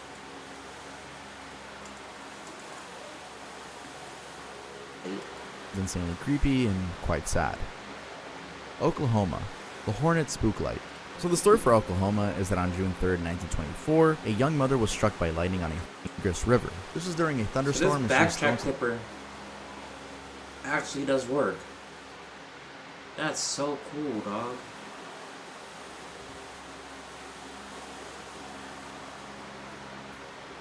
That backtrack shit actually works.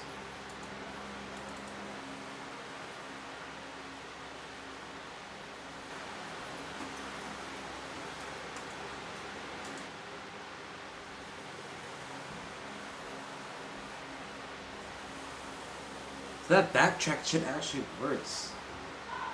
And if I want, I could record my shit vertical. That ate 'em vertical used shit. by Inuit women and disappear into the dark caves of waters. It's said that they use humming to draw the attention of children and even knock under the ice to get kids to go to the weak parts of it. Also, That's unbelievable. So cool. Yo, this is gonna save so much time if I have to do clips. I'm gonna start recording vertically, bro. That's a whole entire Yo, I wish I could show y'all. I used the Atom Vertical plugin, and I didn't know. I was messing around with it, but you can record your stuff vertically and use the backtrack feature to backtrack your clips. But I didn't know. Like, that's so much easier to make clips. I can make clips so much easier now. All I gotta do is record vertical and then edit, and then we're good, dog. This is a cheat code. This is a cheat code, the vertical plugin, bro. It's so useful. It's so useful. I'll just post a bunch of clips, man. I'll be right back, y'all.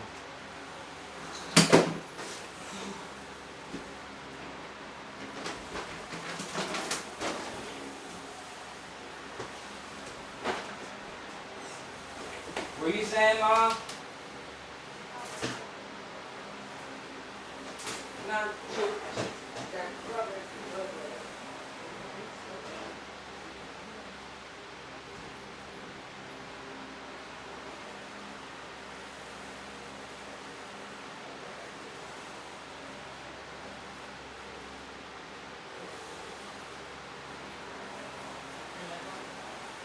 Yeah.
I forgot to mute Mike. Ooh.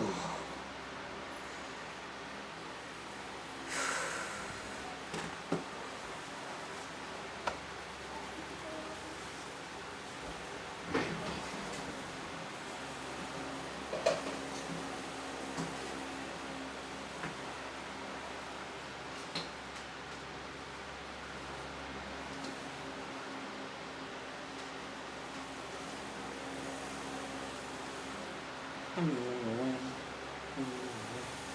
lost my mind.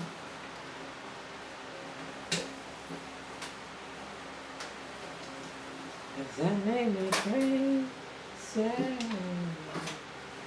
Does that make me crazy? Does that make me crazy? Just like me. Does that make me crazy? Does that make me crazy? Does that make me crazy? Possibly.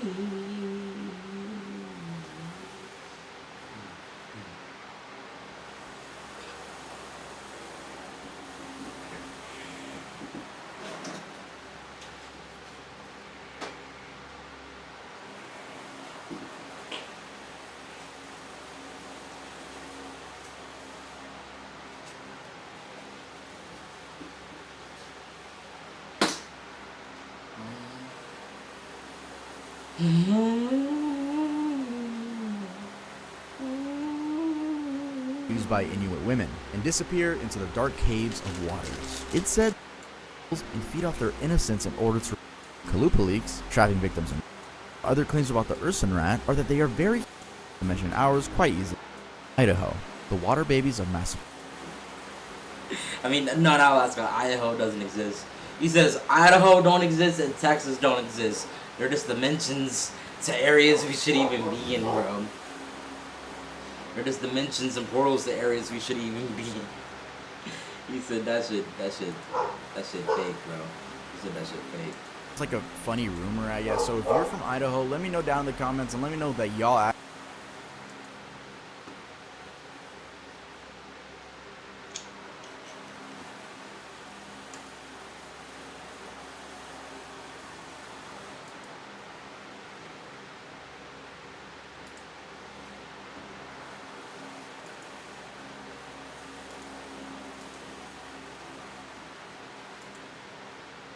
Jason left, so I guess we're not reacting to the Baby Keem album.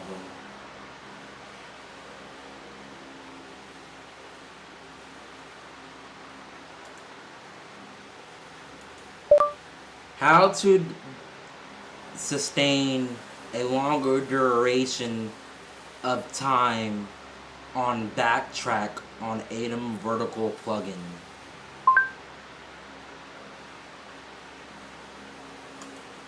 Streamers, I'm going to show you guys how the Atom Vertical plugin can make it really easy to make content from your stream. So the plugin has something called Backtrack Record. The Backtrack feature allows you to go back in time and record a clip from your stream in the 9:16 format. So once you have the plugin installed, click on the settings, and then right here under Backtrack, make sure you have the Backtrack runs while streaming and recording. And then you're just going to define your length. So for me, okay, so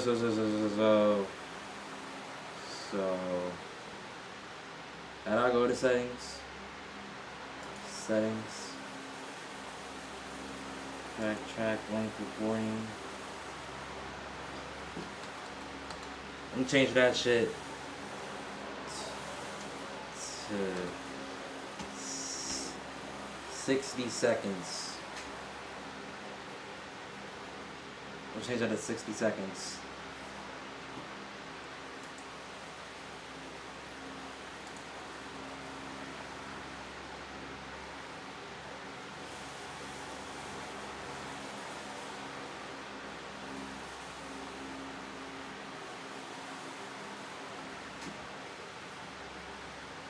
How many seconds are in 2 minutes? That would be 120 seconds. How many seconds are in a minute and a half? That would be 90 seconds. Settings. I'm changing the Backtrack to 90 seconds.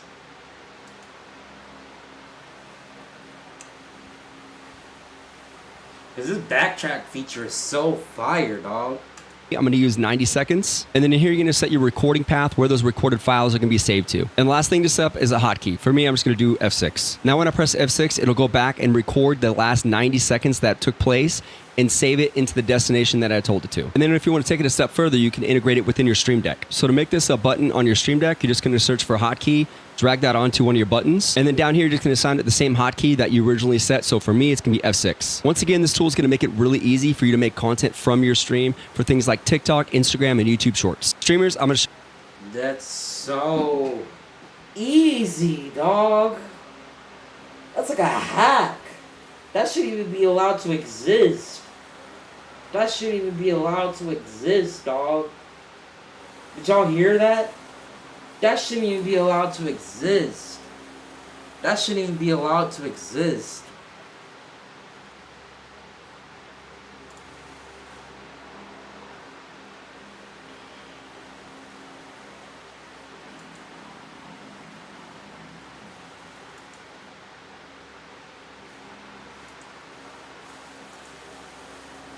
And there's some people that just say, just clip that, and they'll clip it. Like, bro, like, that's a whole fucking cheat code to make clips. You can make infinite clips. Infinite clips, bro. Infinite clips.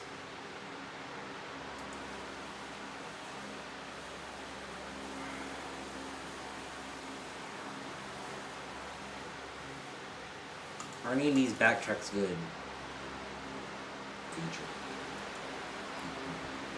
Somehow, these babies would survive and live on as small fish, even adapting to their new environment by growing fins, tails, and gills. They would also morph into ghoul-like spirits that go on to play tricks on humans that came near the water, and they would consume the flesh of anyone that got into the water. It's alleged that they would giggle or cry to get... Okay, so that's not a good one. That's not a good one. So I'm gonna go ahead and get rid of that one. Seize all opportunities.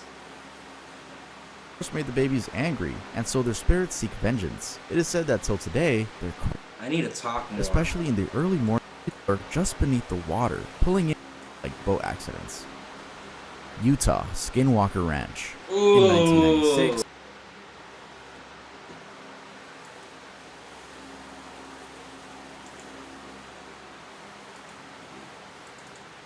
What about this one? I wonder what streaming would have been like in 1970s if people were able to stream. Yeah, man. Yeah. Sometimes it's different. Sometimes it's different. Sometimes it's different.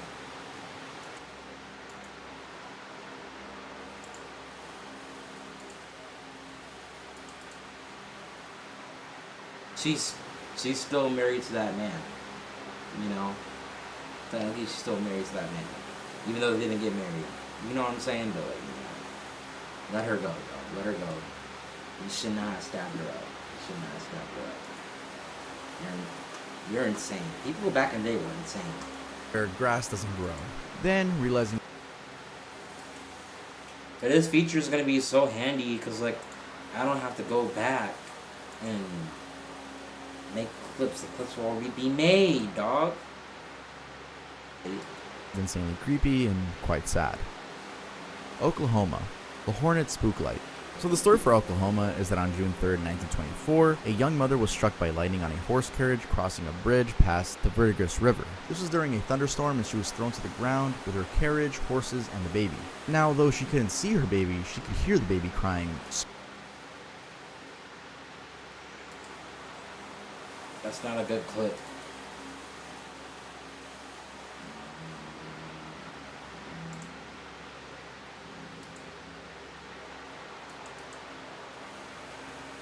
is the Hornet spook light occurrence. It's said that for over 100 years since 1881, there's a light just off the old Route 66, the northeast corner of Oklahoma, that has remained confusing to travelers. It's mostly believed to be a paranormal mystery. Those who know about it say this happens on a 4-mile stretch of a road named Devil's Promenade, and what is seen is a basketball. So you can see me pause. Dang, why did I hit the keyboard so hard?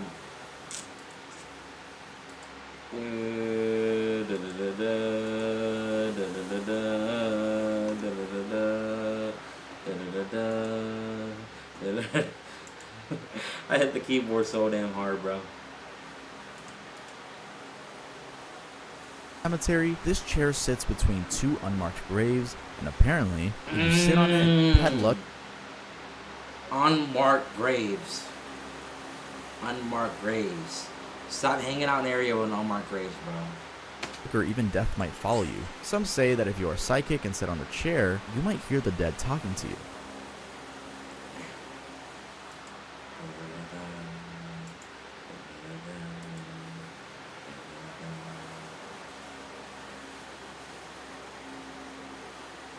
I don't think that was a good clip. Maybe that was a good clip. Oh well. Bruh. I dated a girl from my rival school, man. They didn't hate on me, bro. Like, come on, bro. Come on. We all people. Why? Why was it so serious back in the day? Why? That's so corny. With him if he didn't break up with her. Under this pressure, he broke up with her. Kinda whack. Kinda whack. I'm gonna have to go ahead and make my own clips. His death. It's said that he either fell off the bridge or got killed by British sympathizers by being struck on the head with the back of a... Yeah, I prioritize my strong clip. I keep deleting these screenshots and they keep reappearing.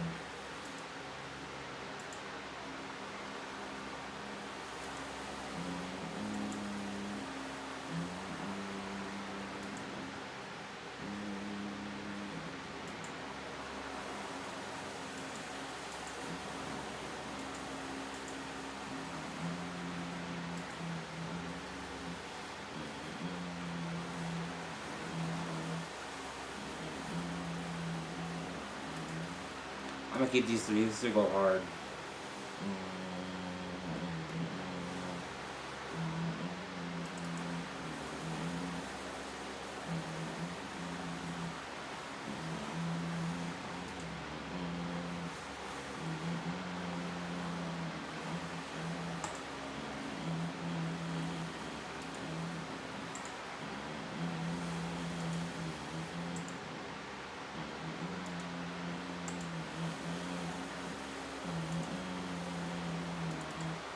I'm back on my bullshit. I'm back on my bullshit. I'm back on my bullshit.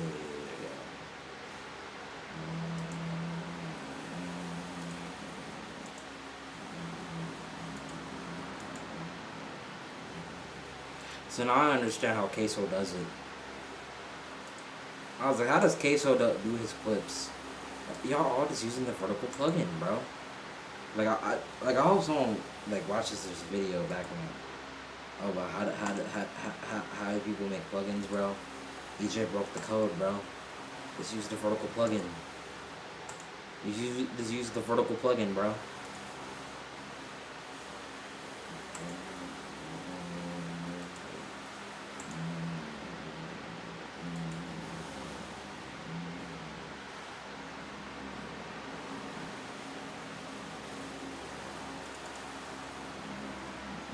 These are good screenshots.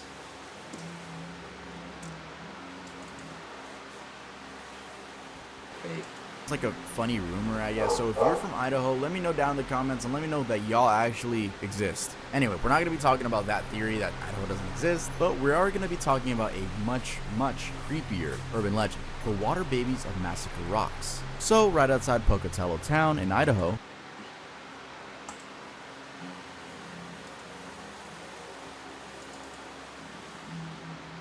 and let me know that y'all actually exist. Anyway, we're not going to be talking about that theory that Idaho doesn't exist, but we are going to be talking about a much...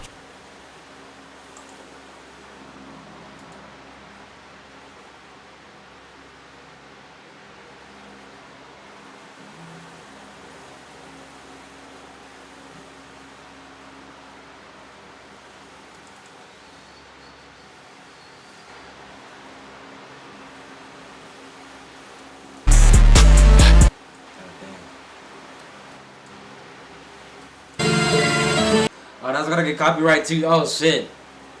Oh shit. Oh shit. I'm gonna have to do 2 edits on YouTube. Oh fuck. Oh fuck. Oh fuck. And these WWE clips I can't even use no more. Save us from Cody Rhodes. Man, these amazing, beautiful clips for me watching WWE.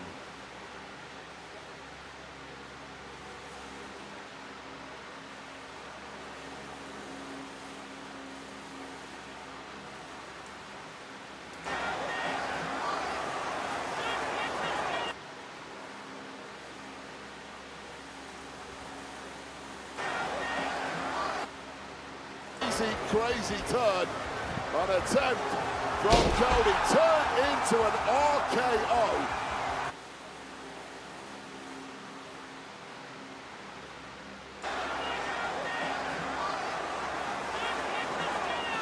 Scared the hell out of me, Junie. Yeah, man. Can't use those clips. Maybe I can, I don't know.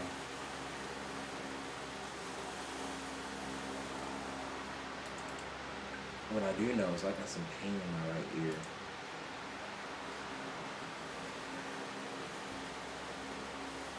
What is this? So I got recommended a video by someone in chat. He goes by RE. What about this one? I'm gonna go ahead and do my thing. Chat. So literally, the chat, any chat log that she's about to read. So this one, 14, 15.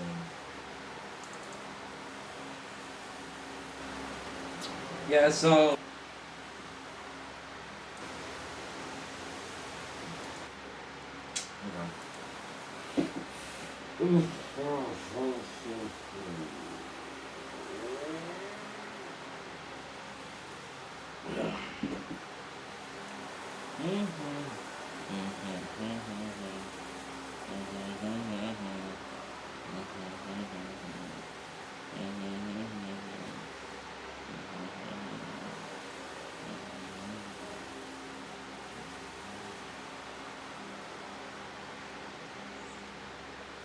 Yo guys, I think I've made enough content. I learned a couple things. I'm gonna go ahead and end stream, y'all. I'm gonna go ahead and end stream. It was a good 4-hour stream for y'all boys. So yeah, it's been your boy AJ, man. It's been your boy AJ. I had some people come in, you know, for a little bit, and you know, I'm done. I'm just gonna make some clips, and I'm just gonna chill out before I watch WWE later on today. So this has been your boy AJ, and I'll see you in the next one. Peace.